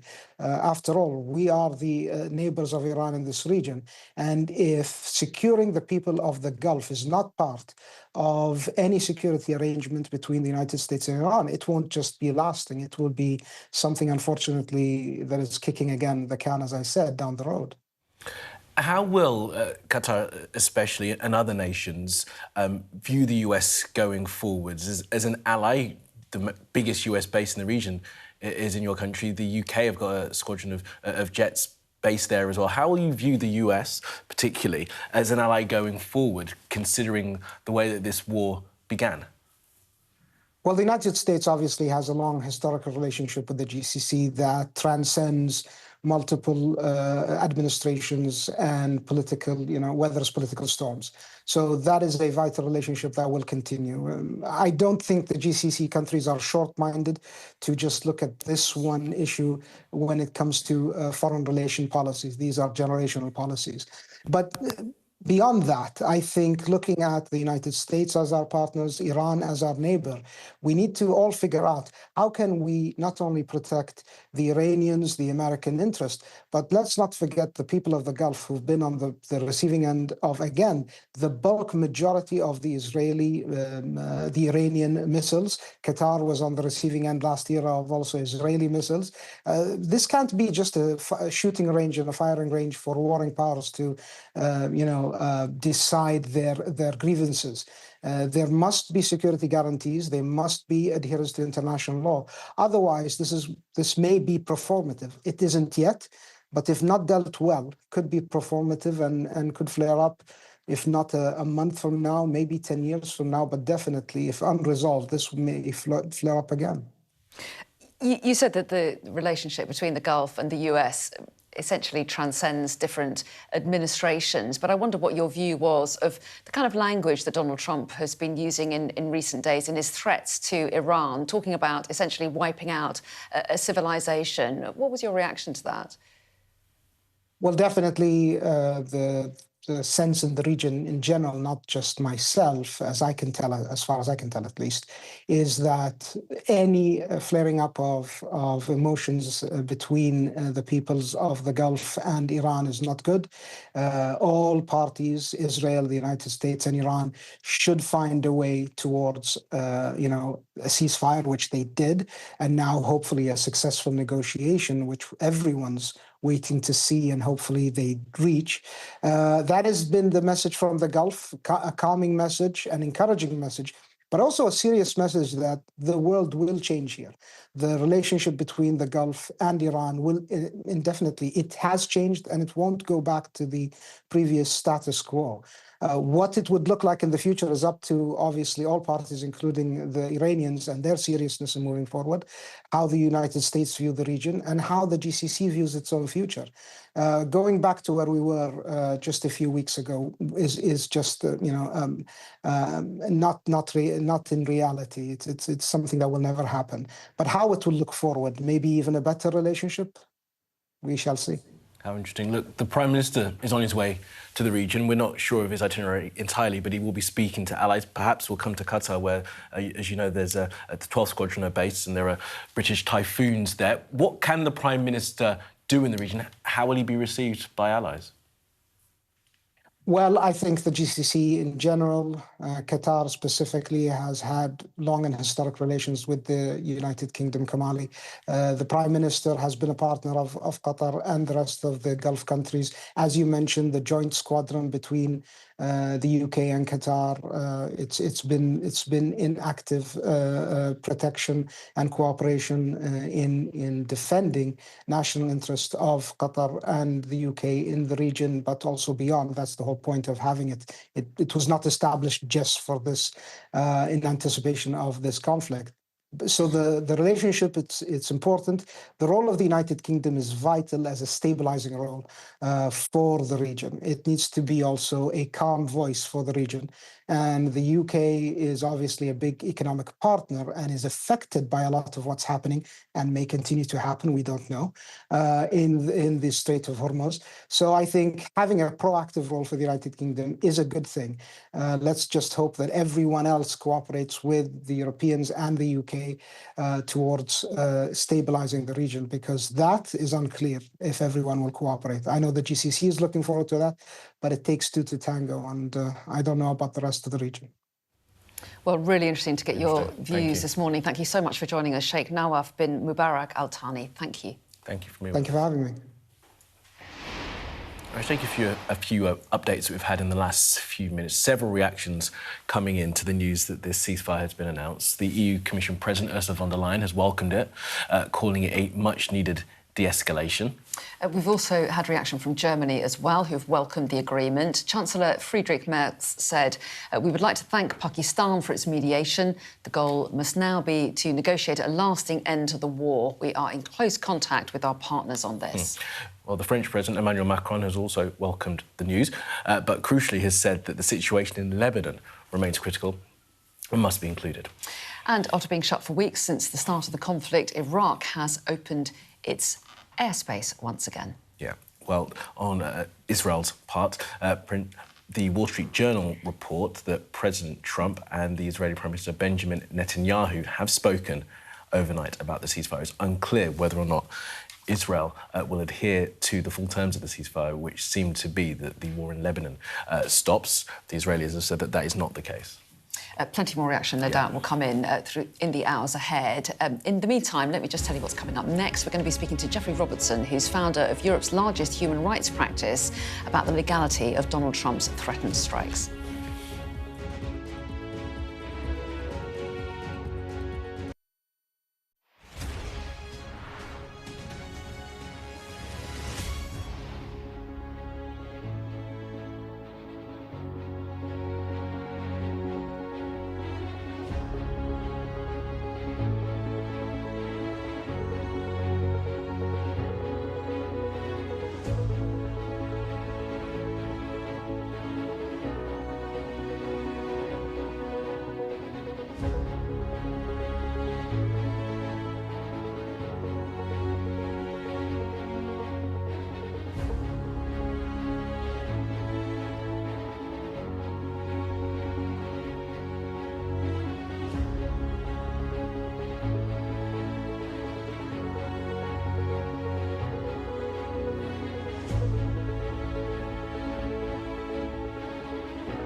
The best thing about being a Sky News journalist? I'm going to take you behind the scenes here for Election Night Live. They have gone up and up. Being a Sky News journalist. Ed Conway, Sky News, is anyone going to talk to us? Mortgage rates did go up very sharply during your time in office. Here it is. First off, just the scale of what we're looking at. Our data shows it's been happening. Question is, why it hasn't been stopped. What's the best thing about being a Sky News presenter?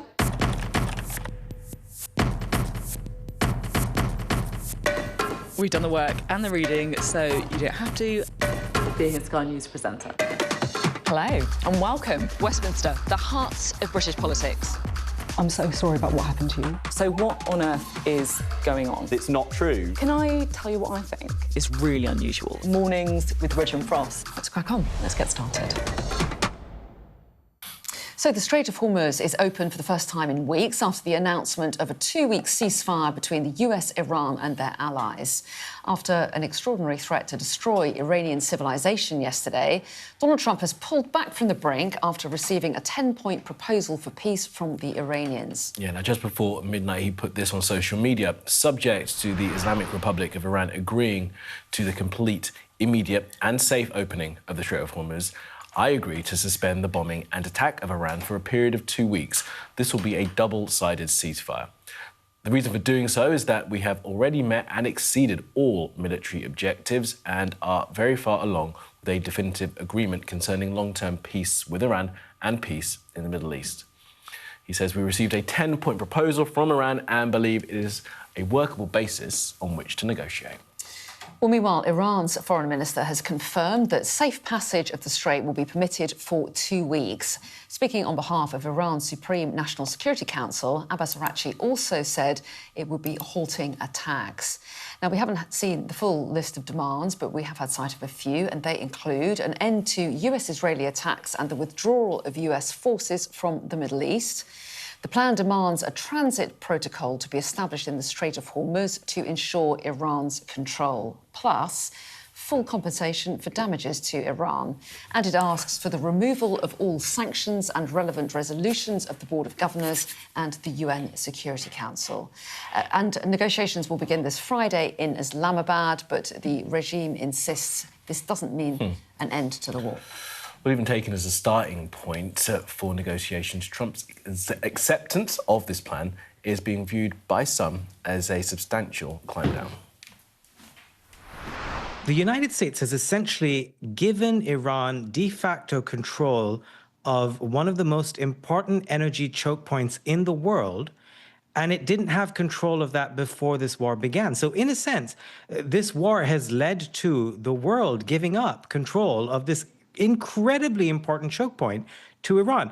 I can't imagine the Gulf countries are pleased. I can't imagine anyone in Asia is pleased. I can't imagine anyone anywhere is pleased, no matter your politics. So that's sort of my initial reaction, in that it's very strange why the United States has come around to this in this way. And part of the reading could be that President Trump was very desperate to end hostilities, and therefore to allow oil prices to get back to a reasonable level, which will please much of the rest of the world for sure, that this is not the outcome they set out for. All right, let's show you the Marine Tracker app and the Strait of Hormuz, and you can see still empty there. It hasn't actually moved on very much since we last showed it to you about 20 or so minutes ago. So it would seem as if shipping within the region still reticent to move through entirely, despite the fact that the ceasefire has come into force and it's been announced by both sides that the Strait of Hormuz is open. Of course, it's where a fifth of the world's oil and resources passes through. It's a key choke point, which is why the Iranians want to try and maintain control of it after the end of this war. But the news of the ceasefire has had a key effect, not least on markets, as we've seen the oil price come down. Now, as we've been telling you, the Prime Minister is on his way to the Gulf. He will be talking about keeping the Strait of Hormuz open, and he's also, of course, welcomed the ceasefire. Yeah, the Prime Minister says the agreement will bring a moment of relief to the region and to the world, but the UK and its partners need to do all they can to make it lasting. Now, the promise to reopen the Strait has, at least for now, sent oil prices below $100 a barrel. Yeah, global markets have reacted positively to the ceasefire, which is set to last, as we've been telling you, for 2 weeks. So let's get some market reaction. Head of Markets Analysis at RBC Brewin Dolphin, Janet Muir, is here. Very good morning to you, Janet. And we've been talking about the markets for a couple of weeks now, and it's usually been bad news. Today, some sense of relief on the markets. Let's talk about the oil price, first of all, falling. It's currently at $95 a barrel. That's quite a fall, isn't it? Yeah, absolutely. I think the situation has been pulled away from brinksmanship, and we got a relief rally in the stock market. And as you mentioned, the oil prices have tumbled by 15%, and that's a very significant move. However, if you look at a bit of longer trend, it's still very high relative to where we were before the war. And because of that, I think markets are continually going to worry about what's the implication for inflation if oil prices just stays at this level. Yeah, just looking at some of the stats, markets are up kind of across the world. I've got detail that Nifty 50 in India is up 3.6%, and Nikkei up 5.4%, FTSE up 2.5%, DAX in Germany up 4.9%. So markets have reacted, I guess, well to this. Yeah. But talk to us about that sense of insecurity. I heard an analyst yesterday saying that people in the markets have never really don't know absolutely what to do because there's so much insecurity and you can't be certain what Donald Trump will do next. Absolutely. I mean, this ceasefire is good news, but it is going to be only 2 weeks. So I think the focus immediately shifts to what happens after 2 weeks. And any kind of bad news within this 2-week period, because we're still going to see intense negotiation going on. It's not a done deal, right? So any kind of bad news would provoke potential negative reaction from the market. And again, we may see volatility again. But I mean, this is good news, but I think a lot of traders are really asking, is this sustainable? What are the next steps? How are oil prices going to get lower or stay at these levels? So really a lot of uncertainty. But I mean, certainly for now, what's happening is welcoming. And what would it take to get oil prices back down to levels that they were at before the Iran war? Or do you think that's not likely now? I think it would take a long process. The reason why is because, first of all, even though the Strait of Hormuz is temporarily reopened, potentially for 2 weeks, we don't know the flow of the ships, right? There's still like hundreds of ships stuck there. It will take a long time to pass through. And of course, what happens after that? And I think a very important point is a lot of the energy assets, infrastructure has been destroyed during this war. And it would take a long time to ramp up those production, again, according to many energy experts. So I think that's really the bottleneck there for us to get back to the oil prices before the war. I mean, looking at the Strait of Hormuz as well, still not much movement. We've got it up on the screen right now. Look, traders are there to make money. Have people begun to sort of hedge against the price being about this level going forward? Because, of course, the markets will continue to want to bring profit to investors. Yeah, I think people would be doing all sorts of trading and hedging if they have a view. So the thing is whether this view will play out as they believe. Because they just don't know what's coming up. Exactly. Right. So what the oil prices market trading is sort of reflective of what future prices are. You can look across the future prices across 1 month, 2 months, 3 months, right? But those changes all the time according to the market's development. It is a very hard job. What about borrowing costs as well? Because the UK, for example, its borrowing costs have gone up since this crisis began. Will they get any respite now? Yeah, so if you look at the 10-year UK government bond yield, it has dropped by about 33 basis points. Not back to where we were before the war, but obviously toned down from that. And what that means is that, of course, it reflects the fact that oil prices have dropped 15% today. But it's also a reflection of the interest rate outlook, right? So markets before the ceasefire, they were expecting potentially 2 to 3 rate hikes this year. But it has been dialed back to just about 1 rate hike potentially this year. So that's a reflection of that. And also the potential for the fiscal outlook for the government. Obviously, if the economy slows down, tax revenues get lower, and government have to do some other support, that worsens the deficit. So all of that reflects a combination of interest rate outlook, oil prices, and the fiscal situation. And what about the sort of the flow through to consumers? Driving in this morning, saw the petrol price is still super high. The ceasefire's been in place for a few hours. We're not going to start seeing that because the price has come down. We're not going to start seeing that ourselves for a while, are we? I think first of all, the impacts of the physical flow. So what's trading in the market, it may not be necessarily reflected in what you see in the pump prices immediately. And then there are taxes, is pretty high in the UK. So you may not see, you're not going to see a 15% drop at the pump today. So I guess that's the real question. If oil prices stay as high as they are for a sustained period of time and what consumers are not really seeing the real drop, then that's going to hurt their expectation, hurt their wallets, and impact their spending decisions going forward. Janet, really interesting. Thanks so much for coming in and giving us all the market reaction on such a crucial day. Thanks very much indeed. Thank you. Now, Trump has, of course, rolled back on his threat to obliterate Iran for now, instead agreeing to that 2-week ceasefire. But before the news overnight, the president had threatened to destroy Iranian civilization. That led, of course, to many questions about the legality of such a plan. Well, let's talk now to Jeffrey Robertson, who's founder of Doughty Street Chambers, Europe's largest human rights practice, and a former president of the UN War Crimes Court in Sierra Leone. A very good morning to you. Thanks so much for talking to us. We have had the announcement of a ceasefire this morning, and we don't know if Donald Trump would ever have carried out his threats to destroy Iran's bridges and power stations. No, I think it has to be doubted because this hyperbolic nonsense about bombing Iran back to the Stone Age would have been a massive war crime. It would have been genocide to destroy its people, its culture, and so forth. So it would never actually. It was a bluff, and the bluff has been called, and we have a 2 weeks ceasefire, so everyone can relax, except, and this is the great problem, we don't know what Israel will continue to do to Lebanon. That is not seemingly included. But the real worry, certainly mine, is for the people of Iran, those people who protested before February the 28th about their shocking conditions, about the draconian rule of the mullahs. For that reason, the regime responded by killing them in their thousands and by shooting them in the face. It's a barbaric regime, and so Mr. Trump, with good intentions perhaps, reacted by announcing regime change.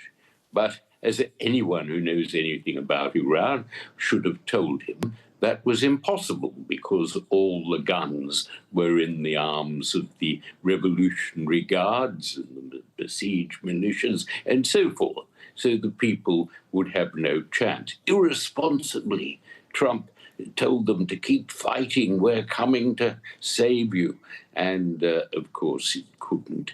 Now, even in these last few days, the mullahs are hanging the protesters, some of them, that they've put in prison. So it's a pretty dire situation for the people who want their freedom, whom Trump claimed to help, who are now being strung up in gallows in prisons. And they are the real losers from the war and the losers from the peace. Mr. Robertson, so what role does international law then have in this situation? I suppose there may have been a time before if hostilities came to an end and if the US and whoever wins the war had the chance that those responsible for war crimes committed would then face some kind of justice. Do you imagine that will not happen in this case, as you described it? That was the idea. That was the great legacy of Nuremberg. The Nazis, who were aggressors, who invaded so many countries, were guilty of the crime of aggression, which is the most serious crime of all, because aggressors are responsible. If you start the war, they're responsible for the death toll in it. And, of course, the worst man in the world, the worst criminal internationally is Vladimir Putin, who invaded an unthreatening Ukraine. But so Trump and Netanyahu must face the fact that they invaded Iran, and there are thousands of deaths, beginning with those poor school children on the first day. So there were 100 very distinguished international law professors from America who signed a letter last week, and I think that may have had some effect in stopping the US from advancing to some sort of genocide in Iran. So international law may, at the back of things, have had some effect. The Trump cabinet was divided, and so there is, I think, still some hope for it. But obviously the world must give it more impetus, because at the moment we have heads of state who are breaching it right, left and centre. Well, Geoffrey Robertson, really interesting to get your take on events. We appreciate your time this morning. Thanks very much indeed. Thanks, Mr. Robertson. Thank you. Good morning. Let's take a look now at what the weather's doing, shall we? You're looking happy. Well, the forecast looks good. So you've sorted the travel insurance then? All Clear Travel Insurance sponsors Sky News Weather. Well, yesterday brought the highest temperature of the year so far, and today looks even warmer for many before some cooler conditions return. England and Wales can expect a mostly dry and sunny morning, but northwestern parts will turn quite grey. Elsewhere, there'll be more cloud around with drizzly rain possible, but northwest Scotland and the west of Ireland will brighten by lunchtime. For many, it'll be calmer and warmer than yesterday, with a high of 26 degrees Celsius likely in southeast England. All Clear Travel Insurance proudly sponsors Sky News Weather. All right, stay with us here on Mornings, because coming up next, we're going to hear from Professor Michael Clark for all his analysis of where we find ourselves a few hours after that ceasefire was announced.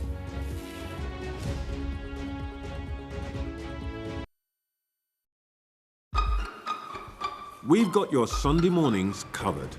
From the front page and the sounds of the streets to the voices of the people who make the major calls and big picture politics beyond Westminster. We'll put you at the heart of our story. I'm ready. Are you? Join me, Trevor Phillips, Sunday mornings on Sky News.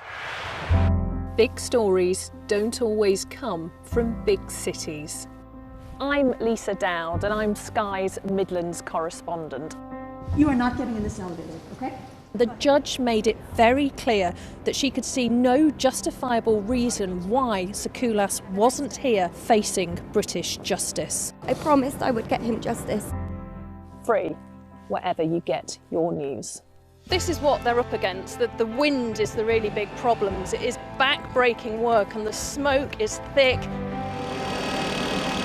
It's been working well. Water levels are dropping, but no one knows what impact further rain will have. What would you do if this place wasn't open? This is the exact spot in Nottingham where their 19-year-old son, Barnaby Webber, lost his life. I just think it's so cruel and so harsh. It's really scary. We're terrified. In this community, I'm told that everybody knows someone affected by COVID. Hopefully this will be the last wave. Sky News gets the full story first. Change seems tantalisingly close in this corner of the UK. Wales was the first to introduce the plastic bag charge. It's legal to let go. Set the speed and take the hands off. It's almost driverless, but not quite. Hans is a highly trained police dog. The force is incredible. It's really frightening, actually. This is my patch, my specialism. It's also my home. What's the best thing about being a Sky News journalist? Who's funnier? Being a Sky News journalist. A special edition of The World with me, Yalda Hakim. Pakistan had the right to respond. You're like, what? A historic day here today. Congratulations, this is a huge moment. But what happens now? Right, thanks for staying with us. Let's bring in Professor Michael Clark now for his sense of where we are, 5 or so hours, 6 or so hours after the announcement of this ceasefire. So, Michael, look, it said it's going to pause for 2 weeks. Are we just kicking this down the road, or do you think this thing can hold? Well, in theory, yeah, Kamali, that's what we've done. Apocalypse now to apocalypse in a little while. Apocalypse in 2 weeks' time. So, in theory, everything stays the same, but it isn't. Yeah. Because this is Trump's 6th deadline. There were, up to yesterday, we'd had 5 shifting deadlines. Now this is the 6th. And the Iranians come out on top. And whatever is being said in the United States and whatever is being said in the Oval Office, I think the rest of the world can see that the Iranians are in a stronger position now than they were before the 28th of February, when all this began. And they're making their demands. And interestingly, so the Strait of Hormuz is going to be open, in theory, from today. So President Trump seems to say, well, that means we've succeeded. Well, the Strait of Hormuz wasn't a problem before this attack began. And now, Araghchi, the Iranian foreign minister, is very interesting. He's saying the Strait of Hormuz will be open, subject to the supervision of our armed forces, and due consideration for technical details. Well, it's nothing to do with the Iranian armed forces or technical details. The Strait of Hormuz is an international waterway. It's nothing to do with Iran. They have no power over it, any more than we have power over the English Channel, as it were, 21 miles straight at the Strait of Dover. You know, that's an international waterway. So the fact that the Iranians are implying that they'll open the straits, you know, given their generosity in opening the straits, means that, of course, they reserve the right to close them again. So we're halfway towards normality on the Strait of Hormuz, but only halfway. And as I say, the Strait of Hormuz was not a problem before this war began. Do we know what's been agreed? Because President Trump said that Iran had put forward a 10-point plan that he felt was a sort of a workable basis to try to form an agreement from. The document that Iran has put out is full of the kind of demands that the US, certainly up to now, would have made absolute red lines. Yeah. Donald Trump spoke to Mark Stone, didn't he, in the last couple of hours, and he said the points in the agreement are all good. Most of them have been fully negotiated. I mean, is he talking about different points, or is he talking about the same points? I think the president exists in his own reality. What we know of those 10 points that the Iranians have put forward includes the withdrawal of all Americans from the Middle East, you know, all 40,000 of them from 30-odd bases. Well, that's not going to happen. It includes the payment of reparations to Iran for all the damage that's been caused. That's clearly not going to happen. It includes the right of Iran to have civil nuclear power. Now, that might be agreed because that's where we started from. That goes back to the Obama agreement of 2015. I call it the Obama agreement, the JCPOA that President Trump wrecked in 2018. And the 2015 agreement was, yes, you can have civil nuclear power, but you can't take it to a nuclear weapon level. It looks as if the United States seems to be agreeing that now, when Trump had previously said, you know, that's not off the table. It's not acceptable. So these 10 points that the Iranians have put forward cannot possibly be acceptable to America or to the rest of us, to be honest. And in contrast, the Americans put forward a 15-point plan. So what we've got is a 10-point plan on one side, 15-point plan on another. Whether they can be moulded together by Egypt, Turkey and Pakistan, all of whom are playing a pretty good role here. And I have to say, I'm quite critical of Amam Munir, the Chief of Staff of Pakistan, effectively the ruler, and Shehbaz Sharif, because between them, they're running a military dictatorship. But they've played a good role here. They've done a good job in keeping everybody talking, and so have the Egyptians and the Turkish foreign ministries. So, you know, all credit to them for getting apocalypse delayed a little bit. But whether they could put together these 10-point plan on one side and 15 on another, I don't think they will. What we're looking at is an extension of the ceasefire, probably. Michael, thanks for that. More from you later. Of course, we'll have our Q&A at 12:30 today. Stay with us. Top stories next.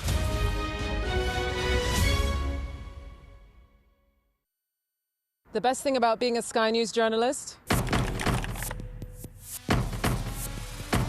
They call him the king of the jungle. Being a Sky News journalist. Yusra Al-Baghir has this report. And this is what's left of it. As a woman of colour, how did the Harris campaign speak to you? People risk their lives to speak to us for this report. Mr. Zuma, Sky News. We're trying to see as much as we can.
Hello and a very good morning. It's 9 o'clock. This is Mornings with Jones and Melbourne. I'm Anna. And I'm Kamali. Thanks for starting your day with us. Here's how we're looking. Sky News speaks to President Donald Trump after he announces a 2-week ceasefire with Iran. We'll bring you the details of that call. The Strait of Hormuz is said to be open as Washington considers Tehran's 10-point peace plan. Donald Trump has called it workable, despite Iran making some extraordinary demands. Pakistan, acting as peace brokers, say the immediate ceasefire also extends to Israel and Hezbollah fighting in Lebanon. But that's something Israel's Prime Minister has denied. Well, as you can imagine, the oil price has fallen and stocks have risen as news of the ceasefire spreads around the world. And Keir Starmer, amongst numerous European leaders welcoming news of the ceasefire. He's heading for the region today to help ensure the strait remains permanently open.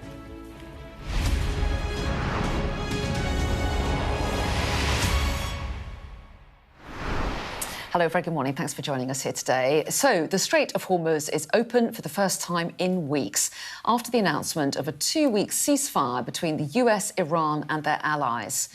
After an extraordinary threat to destroy Iranian civilization yesterday, Donald Trump has pulled back from the brink after receiving a 10-point proposal for peace from the Iranians. Yeah, well, shortly after he made the announcement, our US correspondent Mark Stone spoke to the president by phone. In a moment, Mark's going to tell us what the president had to say. First, let's take you through the developments overnight. Now, just before midnight, Trump wrote on Truth Social, subject to the Islamic Republic of Iran agreeing to the complete, immediate and safe opening of the Strait of Hormuz, I agree to suspend the bombing and attack of Iran for a period of 2 weeks. This will be a double-sided ceasefire. The reason for doing so is that we have already met and exceeded all military objectives and are very far along with a definitive agreement concerning long-term peace with Iran and peace in the Middle East. He says we received a 10-point proposal from Iran and believe it is a workable basis on which to negotiate. Well, Iran's foreign minister has confirmed that safe passage of the strait will be permitted for 2 weeks. Speaking on behalf of Iran's Supreme National Security Council, Abbas Araghchi also said it would be halting attacks. Now, it was that Supreme National Security Council which put forward the Iranian 10-point plan via Pakistan. And we haven't seen the full list of demands, but here are a few of them. They include an end to US-Israeli attacks and the withdrawal of US forces from the Middle East. The plan demands a transit protocol to be established in the Strait of Hormuz to ensure Iran's control, plus full compensation for damages to Iran. And it asks for the removal of all sanctions and relevant resolutions of the Board of Governors and the UN Security Council. Now, negotiations will begin this Friday in Islamabad, but the regime is insisting that this doesn't mean the end of the war. Well, our US correspondent Mark Stone is for us live in Washington right now. Mark, incredible few hours that you have had in your work. You've spoken to the president by phone. What did he have to say to you?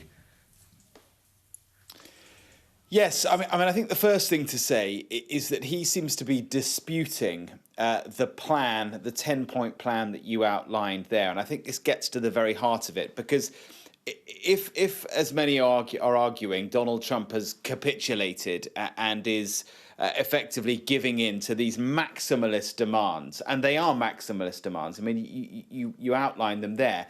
The 10-point plan includes, for example, all US soldiers, troops leaving the Middle East, not just those who have been put there as part of this war, but all of them to go back to the United States. It includes the idea that Iran would control the Strait of Hormuz, something they've never done before, but suddenly they would get the power to do that. It includes the relief of sanctions and money to rebuild Iran. All of this stuff is surely not something that the Americans would ever sign up to. And yet, in his post, President Trump said that the basis of the 10-point plan is the basis on which they can conduct a negotiation, which is absolutely remarkable. So that was one thing clearly I wanted to put to him.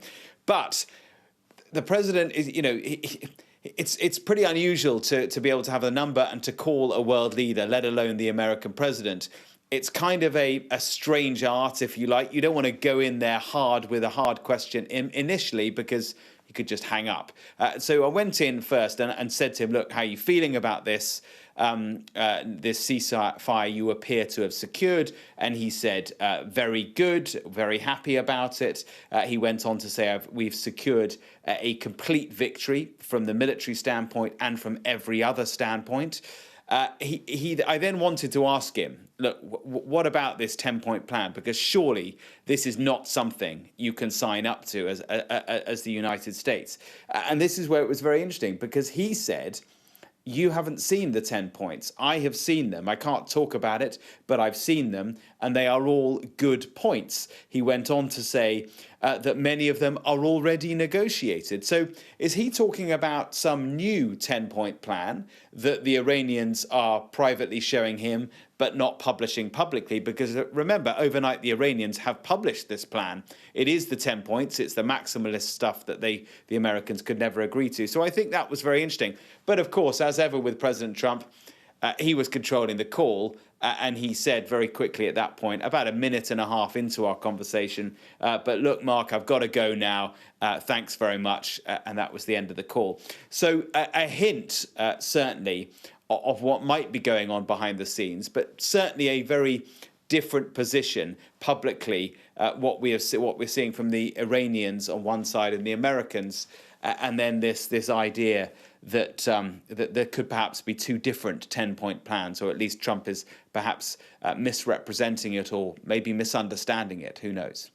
Interesting, and it sounds like he was pretty upbeat in his call to you, and certainly the reaction from world leaders so far has been a positive one, a sense of relief that the Strait is reopening. But essentially this is another delay, and more negotiation needs to happen, and potentially really hard negotiation to achieve a lasting peace. Yeah, I mean, actually, one US diplomat, former diplomat, was on the US networks overnight as they were sort of absorbing what has happened. And he came up with a very neat phrase. He said, look, the idea that you can negotiate even a deliverable agreement between the Americans and the Iranians in 2 weeks, which is what Donald Trump is claiming can happen. You would have to drink Red Bull, so said this guy, every day, and you still wouldn't be able to have the energy and the ability to deliver this deal. It's impossible to do it in 2 weeks. It took 18 months for the people who negotiated the Obama deal just to get to the point where they were ready to start negotiating. I mean, it's really very hard to see how it can be done in 2 weeks, even if the positions were close, and they don't appear to be remotely close. I think what Donald Trump has done, frankly, is to kick an almighty can 2 weeks down the road, and there will be a problem in 2 weeks, a problem that exists now and has just been delayed. It doesn't appear clear to me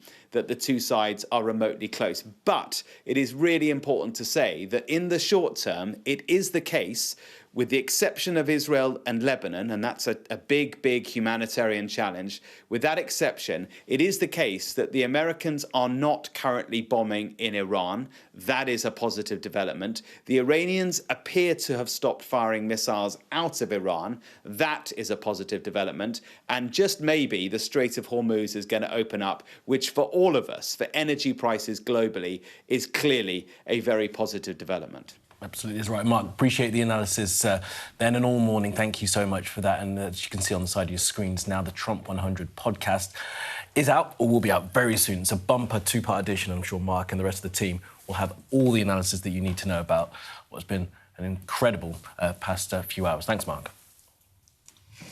So despite the ceasefire announcement, Israel has continued strikes on Lebanon. 8 people have been killed in the coastal city of Sidon, according to Lebanon's health ministry, and another 22 people were wounded.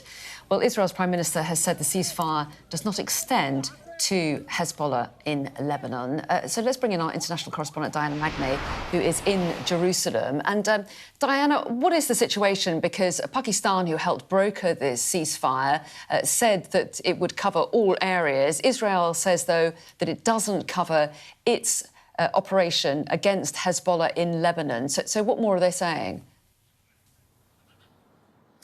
Well, that's as much as Israel has said, and kind of the IDF continuing their strikes, as you just reported, and evacuation orders around the town of Tyre, and people killed already this morning. So they feel very much that their fight against Hezbollah is separate and will continue. Now, this is not what the Iranians wanted. It's not what they talked about in their initial ceasefire proposal, and it's not in what they're saying in the 10 points that they've put out there, which very much contains the fact that there should be a ceasefire on all fronts.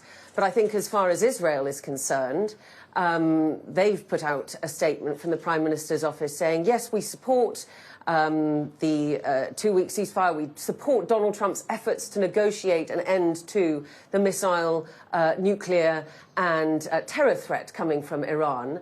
But Lebanon is not included in part of this. And we shall have to see whether that's palatable to the Iranians. Hezbollah is obviously an Iranian proxy. And I think Benjamin Netanyahu has used this opportunity of the war in Iran to try and completely knock out Iran's most significant, most powerful proxy on its northern border. But that's also already been causing, as you said, a massive humanitarian crisis. You've got 1.2 million people displaced. You've had 1,500 people killed. You've had over 100 children killed. Israel's northern communities are still suffering attacks from Hezbollah.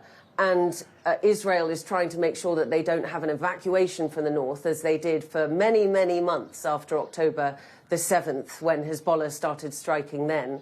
But you have IDF soldiers being killed in Lebanon. We went to talk to one family yesterday who'd had their 21-year-old son killed in the conflict. So this is going to be very, very difficult. Let's remember that the Israelis have been trying to hit Hezbollah and Palestinian militant groups in Lebanon before that. They've never managed to eradicate them for 40 years.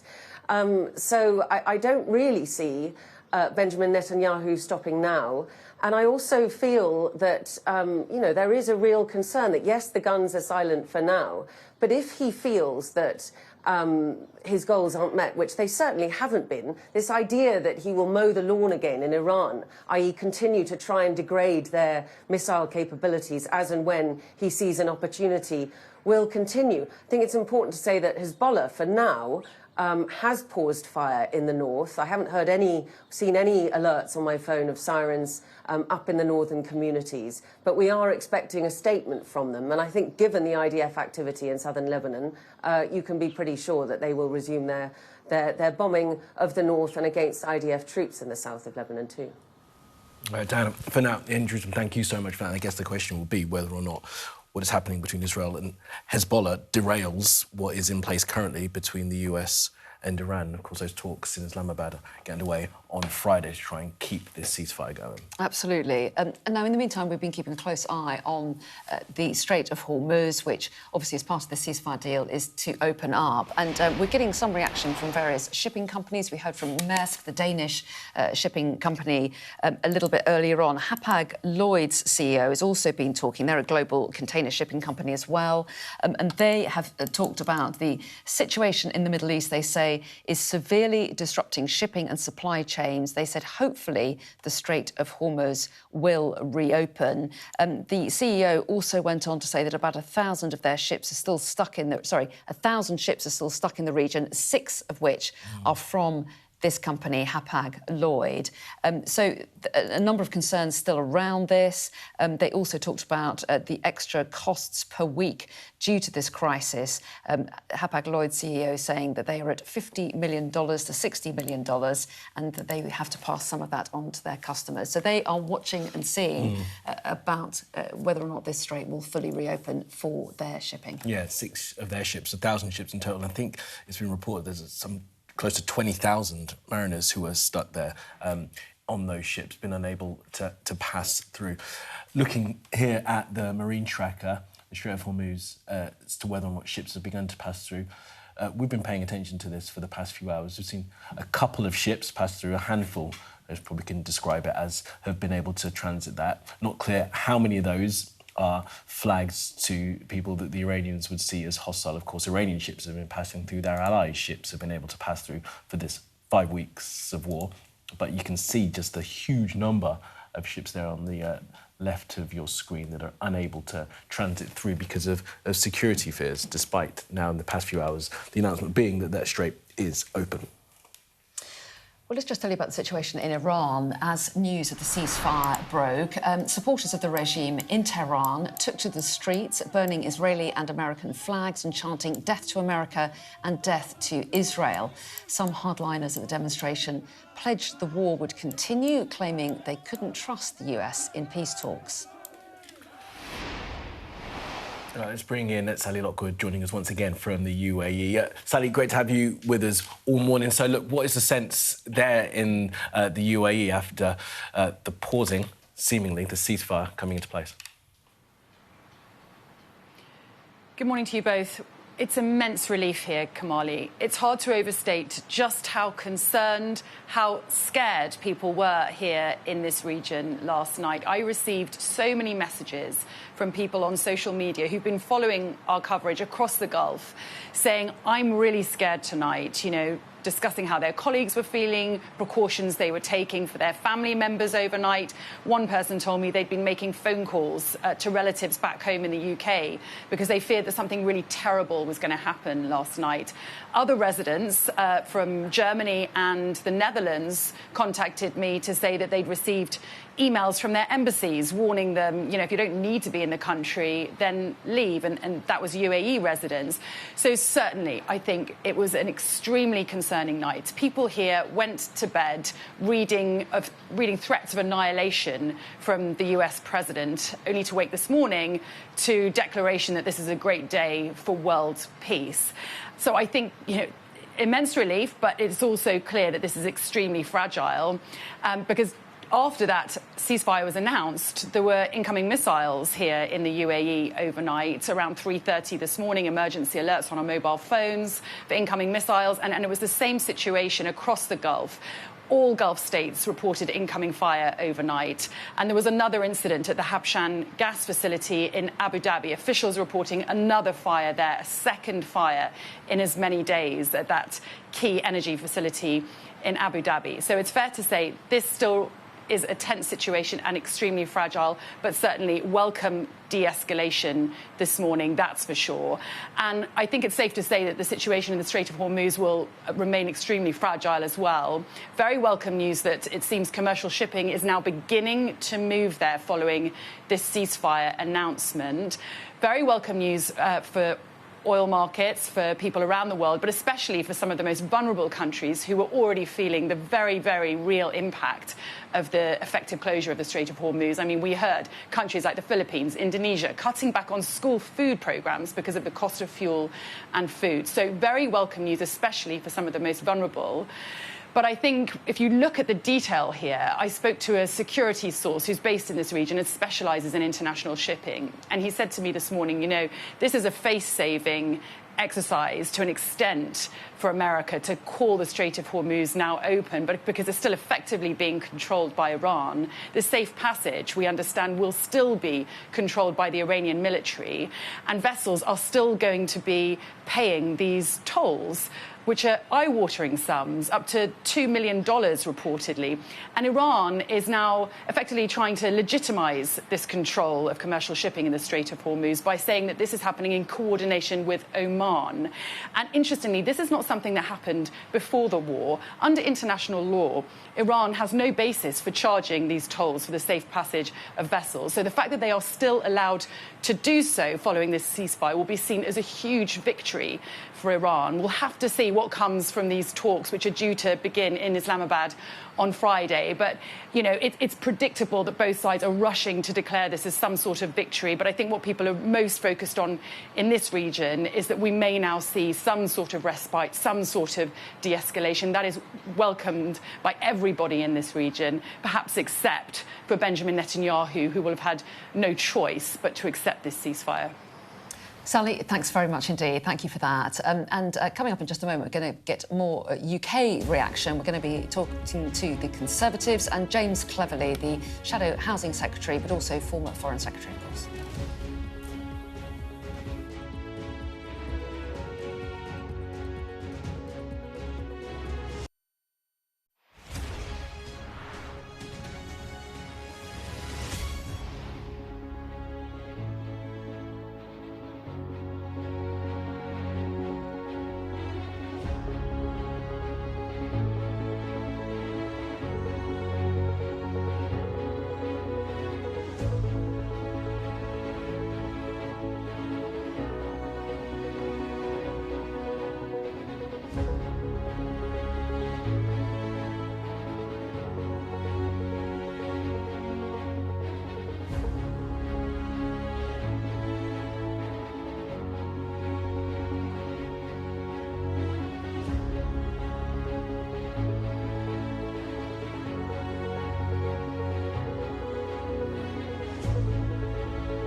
The best thing about being a Sky News journalist? I'm going to take you behind the scenes here for Election Night Live. They have gone up and up. Being a Sky News journalist. Ed Conway, Sky News, is anyone going to talk to us? Mortgage rates did go up very sharply during your time in office. Here it is. First off, just the scale of what we're looking at. Our data shows it's been happening. Question is why it hasn't been stopped.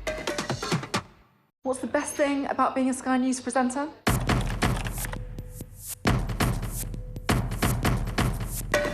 We've done the work and the reading, so you don't have to. Being a Sky News presenter.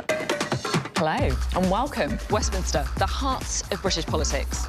I'm so sorry about what happened to you. So what on earth is going on? It's not true. Can I tell you what I think? It's really unusual. Mornings with Roger and Frost. Let's crack on. Let's get started.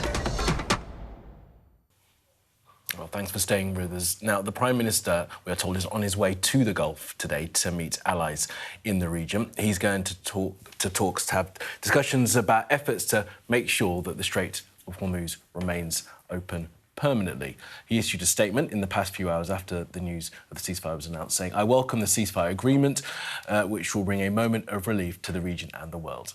He goes on, "Together with our partners, we must do all we can to support and sustain this ceasefire, turning it into a lasting agreement and reopen the Strait of Hormuz."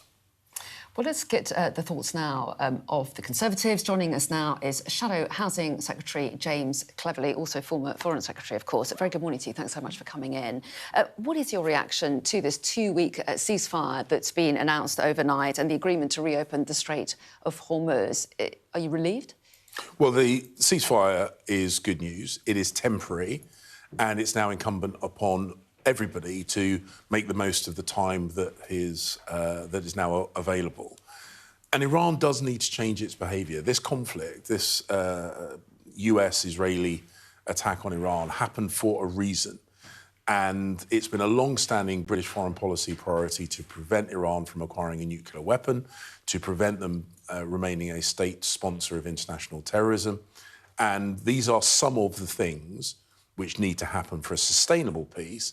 And, of course, the unmolested utilisation of the Strait of Hormuz for maritime traffic. This has got to be part of any permanent end of hostilities. Are you confident that that kind of agreement will be reached? I mean, negotiations begin on Friday towards a more lasting peace. Do you think that those elements that you say are crucial will be included? It's incredibly hard to say. It's very easy. It would be very easy for me to say that I really hope it will, but Iran has missed opportunities many, many times, including in negotiations that I had with the Iranian regime when I was Foreign Secretary, to do the right thing.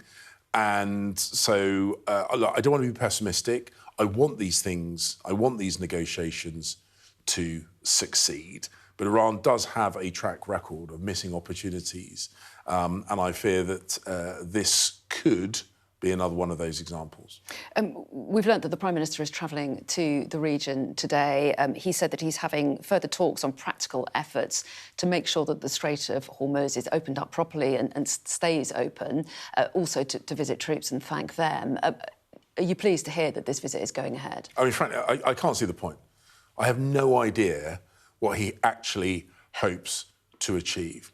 His indecision, his failure to pre-deploy Royal Naval assets to the Eastern Mediterranean or to the Gulf, his failure to pre-deploy air defence systems to protect our own troops, for example, in Cyprus, his failure to send protection to the military bases in Qatar, in Bahrain, these things have caused real damage in our relationships with the countries in the region.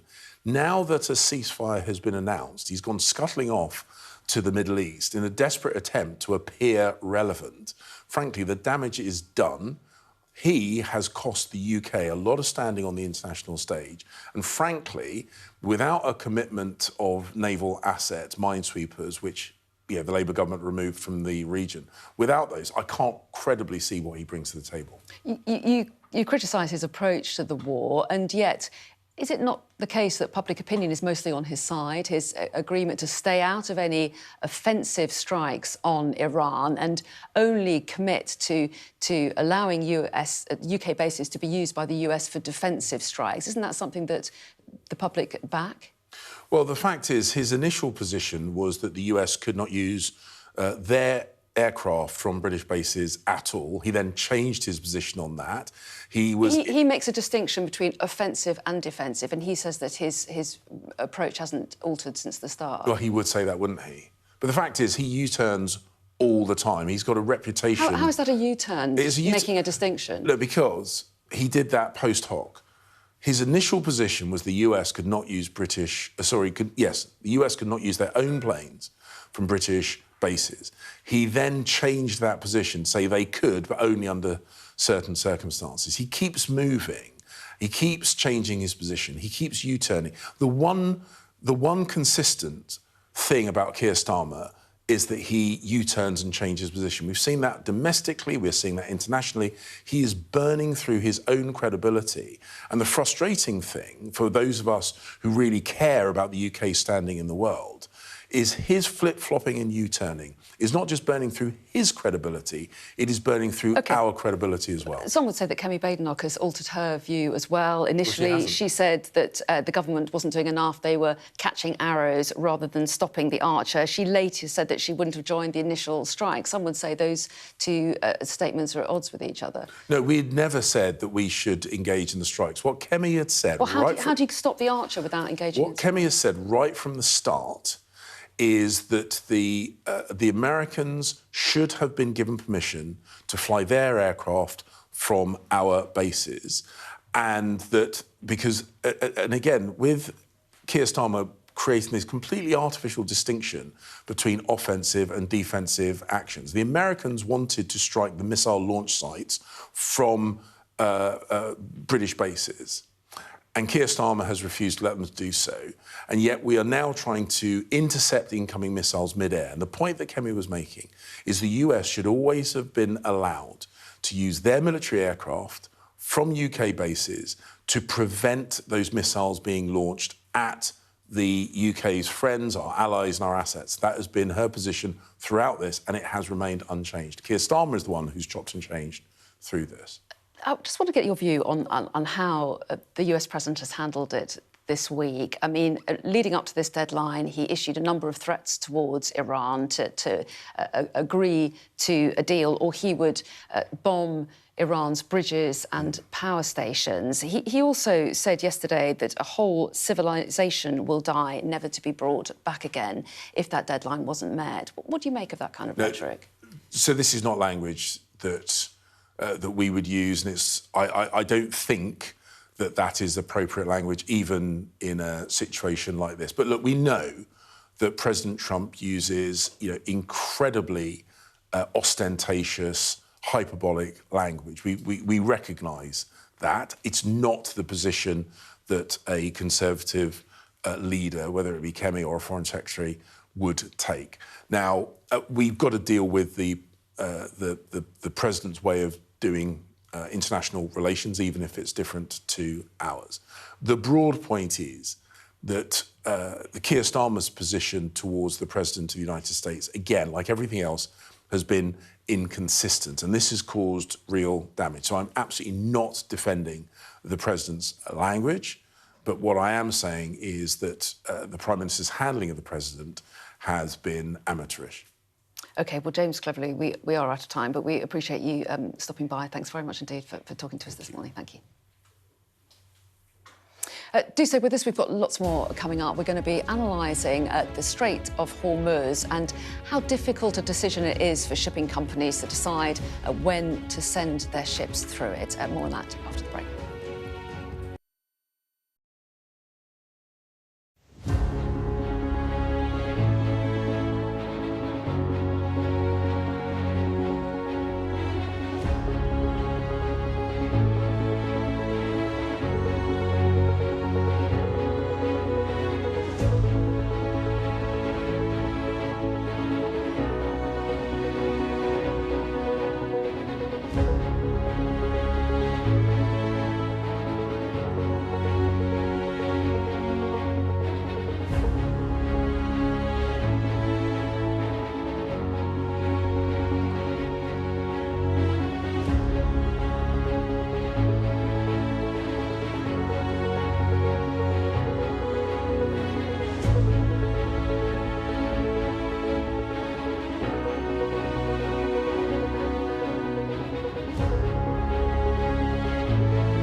Thanks for staying with us. Let's just show you once again the situation from Marine Tracker, the app of the Strait of Hormuz. Of course, part of the ceasefire agreement was that the Strait of Hormuz would be open to traffic. But as you can see here, there is still a huge number of ships held up in the Gulf. They're unable to pass through for many reasons. Fear of safety, of course, the insurance as well. So despite the Iranians saying the Strait of Hormuz will be open in 2 weeks, Donald Trump agreeing to that, doesn't seem as if much traffic is moving through. We've only seen a handful of ships make the passage through this morning. One was an Iranian oil tanker. Remember, Iran's been sending its ships through, as well as ships of its allies, during this 5-week war. Another was flagged from St Kitts and Nevis. Now, a ship flagged to Malta looks like it is making its way.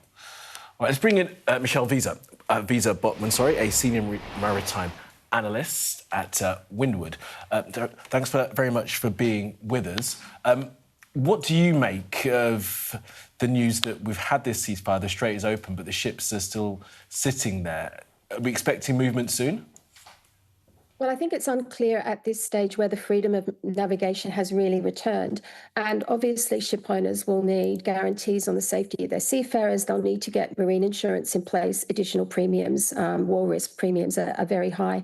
And bear in mind that the new normal, which you've just described then, which is rerouting vessels through around the Iranian coastline, is still in place. So Iran has said that there needs to be negotiations with military. So it's very unclear whether or not conditions will return to a position where there's trust and confidence to go through. I think at best, what we can hope for is the negotiation of some form of humanitarian corridor that was very similar to that negotiated with Russia in the early days of the war to get grain out of Ukraine. But I think, it's too early, really, for any resumption of full trade to be considered. Well, yes, and what will it take for shipping companies and insurers to be reassured that ships will be safe travelling down the Strait of Hormuz? I mean, these public protestations, these public announcements are one thing, but how do they get proof?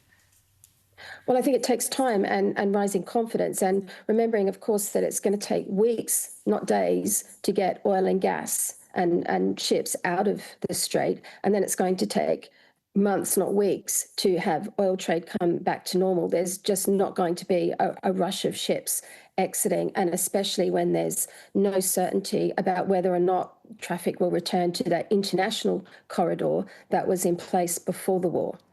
Michelle, give us a sense of how much insurance for these ships has gone up in the past 5 weeks of this war.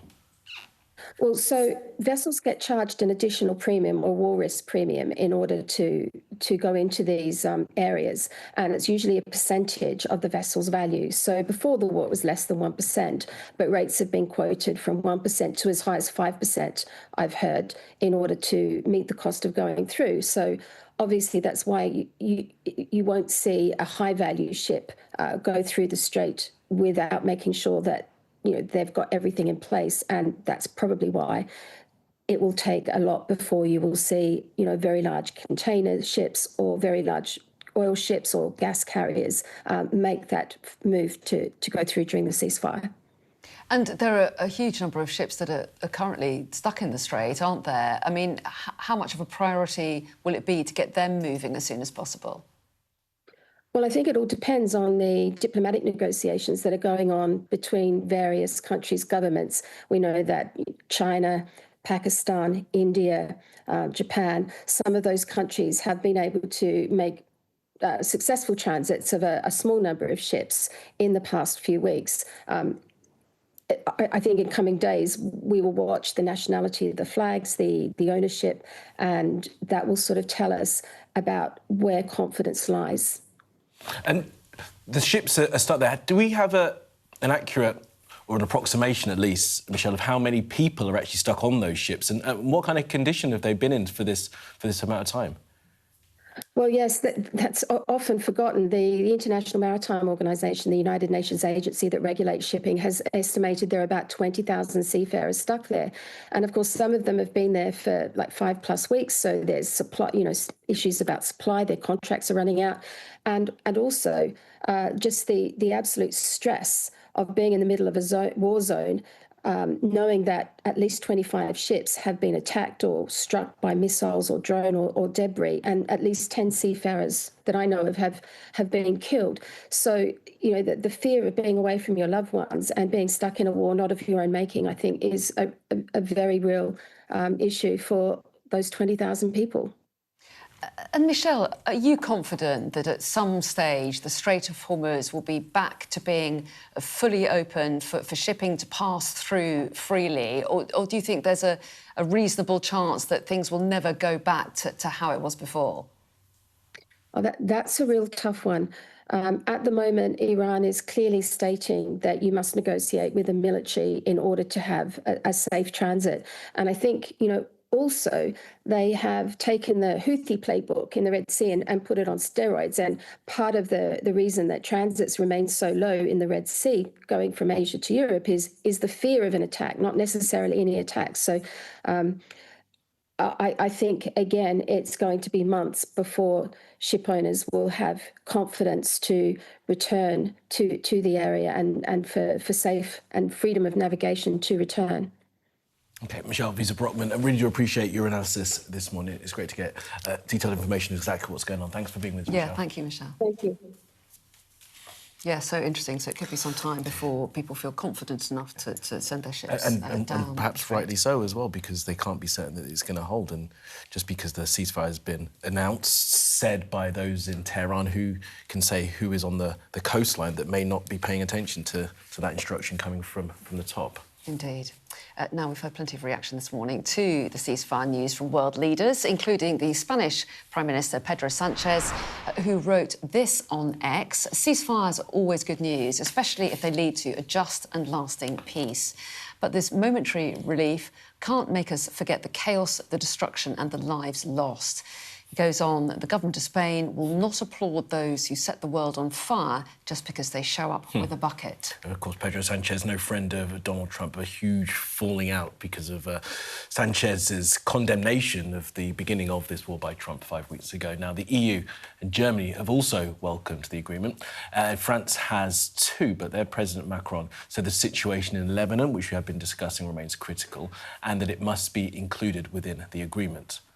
Well, our Asia correspondent, Helen Ann Smith, was at a Chinese foreign ministry this morning and asked their spokesperson about the role that China played in getting this ceasefire. President Donald Trump suggested in a conversation with the AFP news agency that he believes it was China that pushed Iran to negotiate the ceasefire deal that we now have. Are you able to confirm if this is true, if China was involved with bringing those parties to the table? And secondly, if China was involved, there already seems to be quite significant discrepancies and confusion about some of the terms, particularly whether Lebanon's included in the ceasefire and whether the enrichment of uranium is part of the 10-point plan presented to the Americans. Are you able to shed any light on any of those specifics? And crucially, is the deal falling apart before it's even really begun? Thank you. Since the eruption of the conflict, China have always been advocating for a ceasefire and peace. Foreign Minister Wang Yi had 26 phone calls with foreign ministers of the relevant countries, and our special envoy is conducting shuttle diplomacy there in the Gulf region. And we have announced the 5 initiatives, along with Pakistan, about resuming peace and stability in the Gulf and Middle East region. As a responsible major country, China will continue to play a constructive role in the peace and tranquility of the region. Well, those in Australia and New Zealand have also responded to the news of the ceasefire, saying this. The Australian Prime Minister. We've been calling for a de-escalation for some time. We want to see a resolution of the conflict. The potential of damage to civilian infrastructure in Iran was an extraordinary statement to make. And then also the impact that would have arisen from an escalation within Iranian response would have led to greater global economic damage. We're already seeing a substantial impact of a war which is on the other side of the world but is having an impact on Australians here like it is on citizens throughout the world. Well, I think given where we've been in the course of this week, where we saw a lot of escalatory rhetoric and action, this is a really promising and really encouraging move. I mean, it's the most encouraging news I think we've had in this conflict, absolutely. But I'm also acknowledging this is a really complex conflict. It's been unpredictable, it's been volatile, and we're going to do everything we can to exhort the parties to actually use the 2 weeks to actually get to what we need to see, which is an enduring solution here. It's incredibly encouraging that there are, that this could give the potential for ships to move through that Hormuz Strait. Well, as we've mentioned earlier, our US correspondent Mark Stone has spoken to the president on the phone just a few hours ago, and here he is talking about the conversation on the Trump 100 podcast. Well, I've just got off the phone with President Trump. It wasn't a long call, about a minute and a half, but it had some real substance, for sure. It came just a few hours after he'd pulled back from the brink and announced a ceasefire in Iran. It's great, he told me. It's very good. He then claimed that all the military objectives had been achieved in Iran. We've done everything we wanted to do militarily. And he declared it a complete victory. It was less than 24 hours earlier that the president was threatening that a whole civilization would die. His words, he was threatening to destroy Iran's power plants and bridges. But from that, suddenly, overnight, came a pause in fighting, a ceasefire, 2 weeks, announced by him just before his own deadline, and 2 hours before my call. We got word from the Iranians too, but they claimed that the Americans had agreed to open negotiations on their, Iran's, maximalist 10-point plan.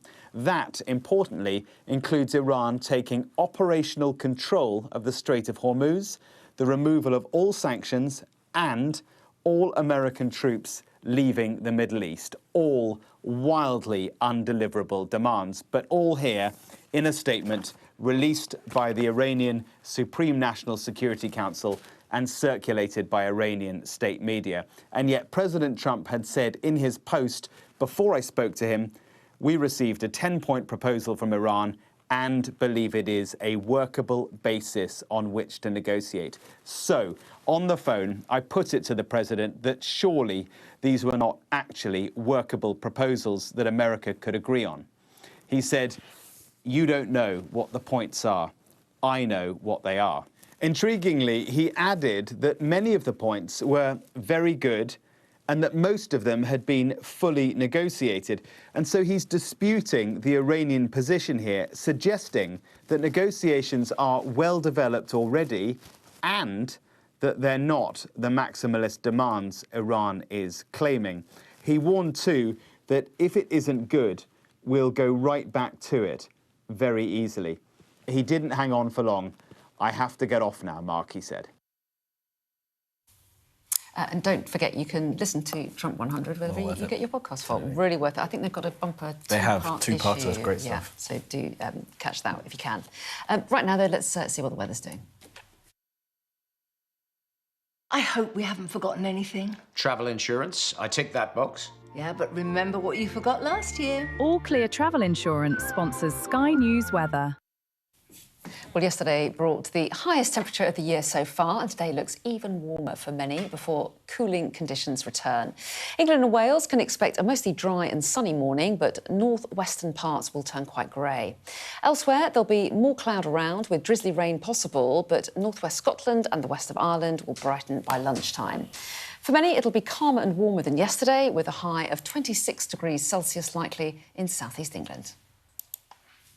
All Clear Travel Insurance proudly sponsors Sky News weather. Well, stay with us here on Morning News. Coming up next, we're going to look at some of the difficulties foster carers up and down the country are facing in keeping children in their homes.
best thing about being a Sky News journalist?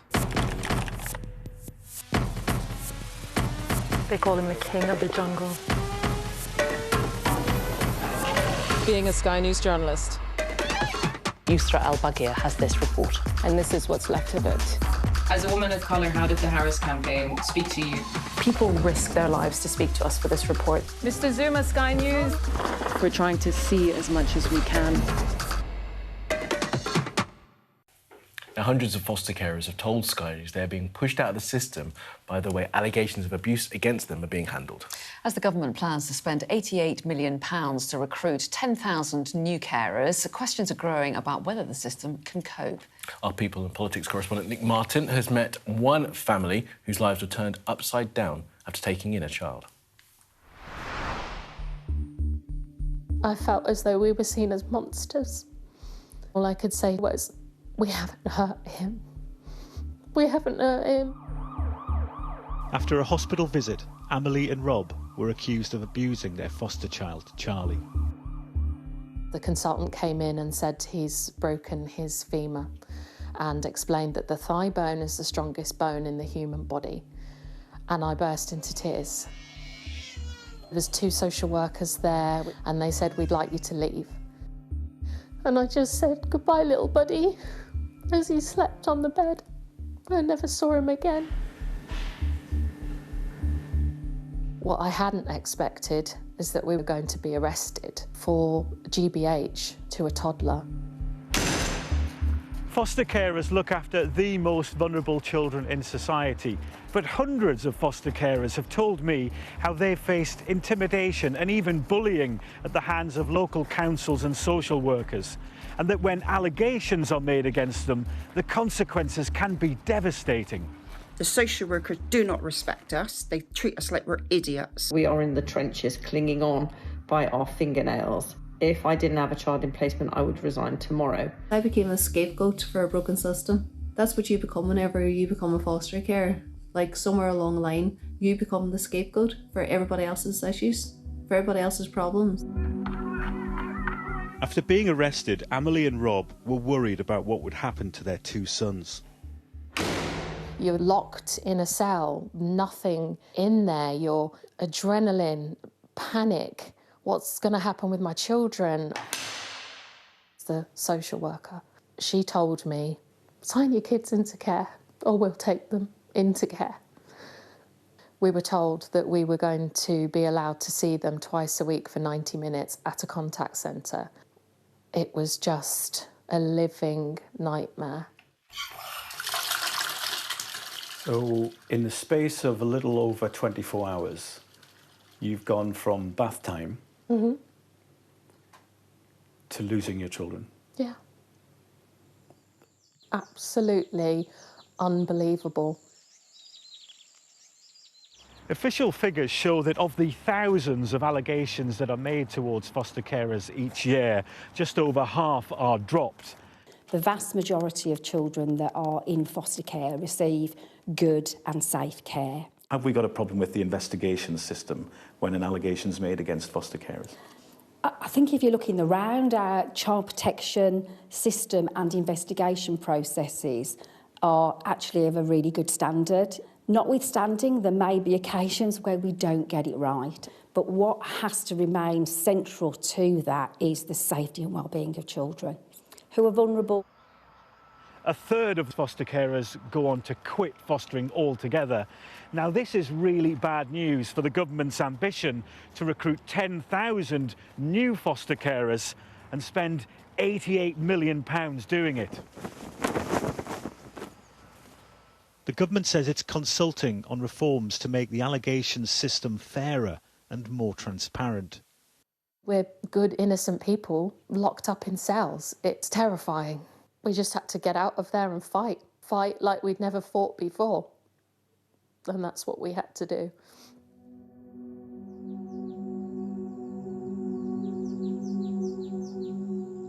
That fight to clear their names ended up in court, and after a lengthy legal battle, medical evidence showed Charlie had a bone condition. The injury was not deliberately inflicted. The case was dropped. When Our social worker called us to say that they were going to withdraw. There was no apology. She said to me, well, you'll never foster again. And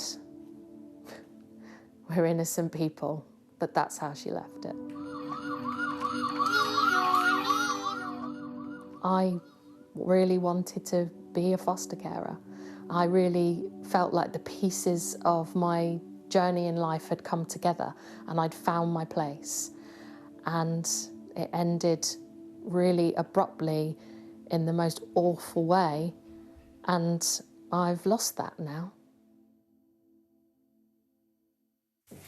Plenty more on the two-week ceasefire announced overnight. In the last few moments, Pope Leo has said he's welcomed it with great satisfaction. Continuing coverage.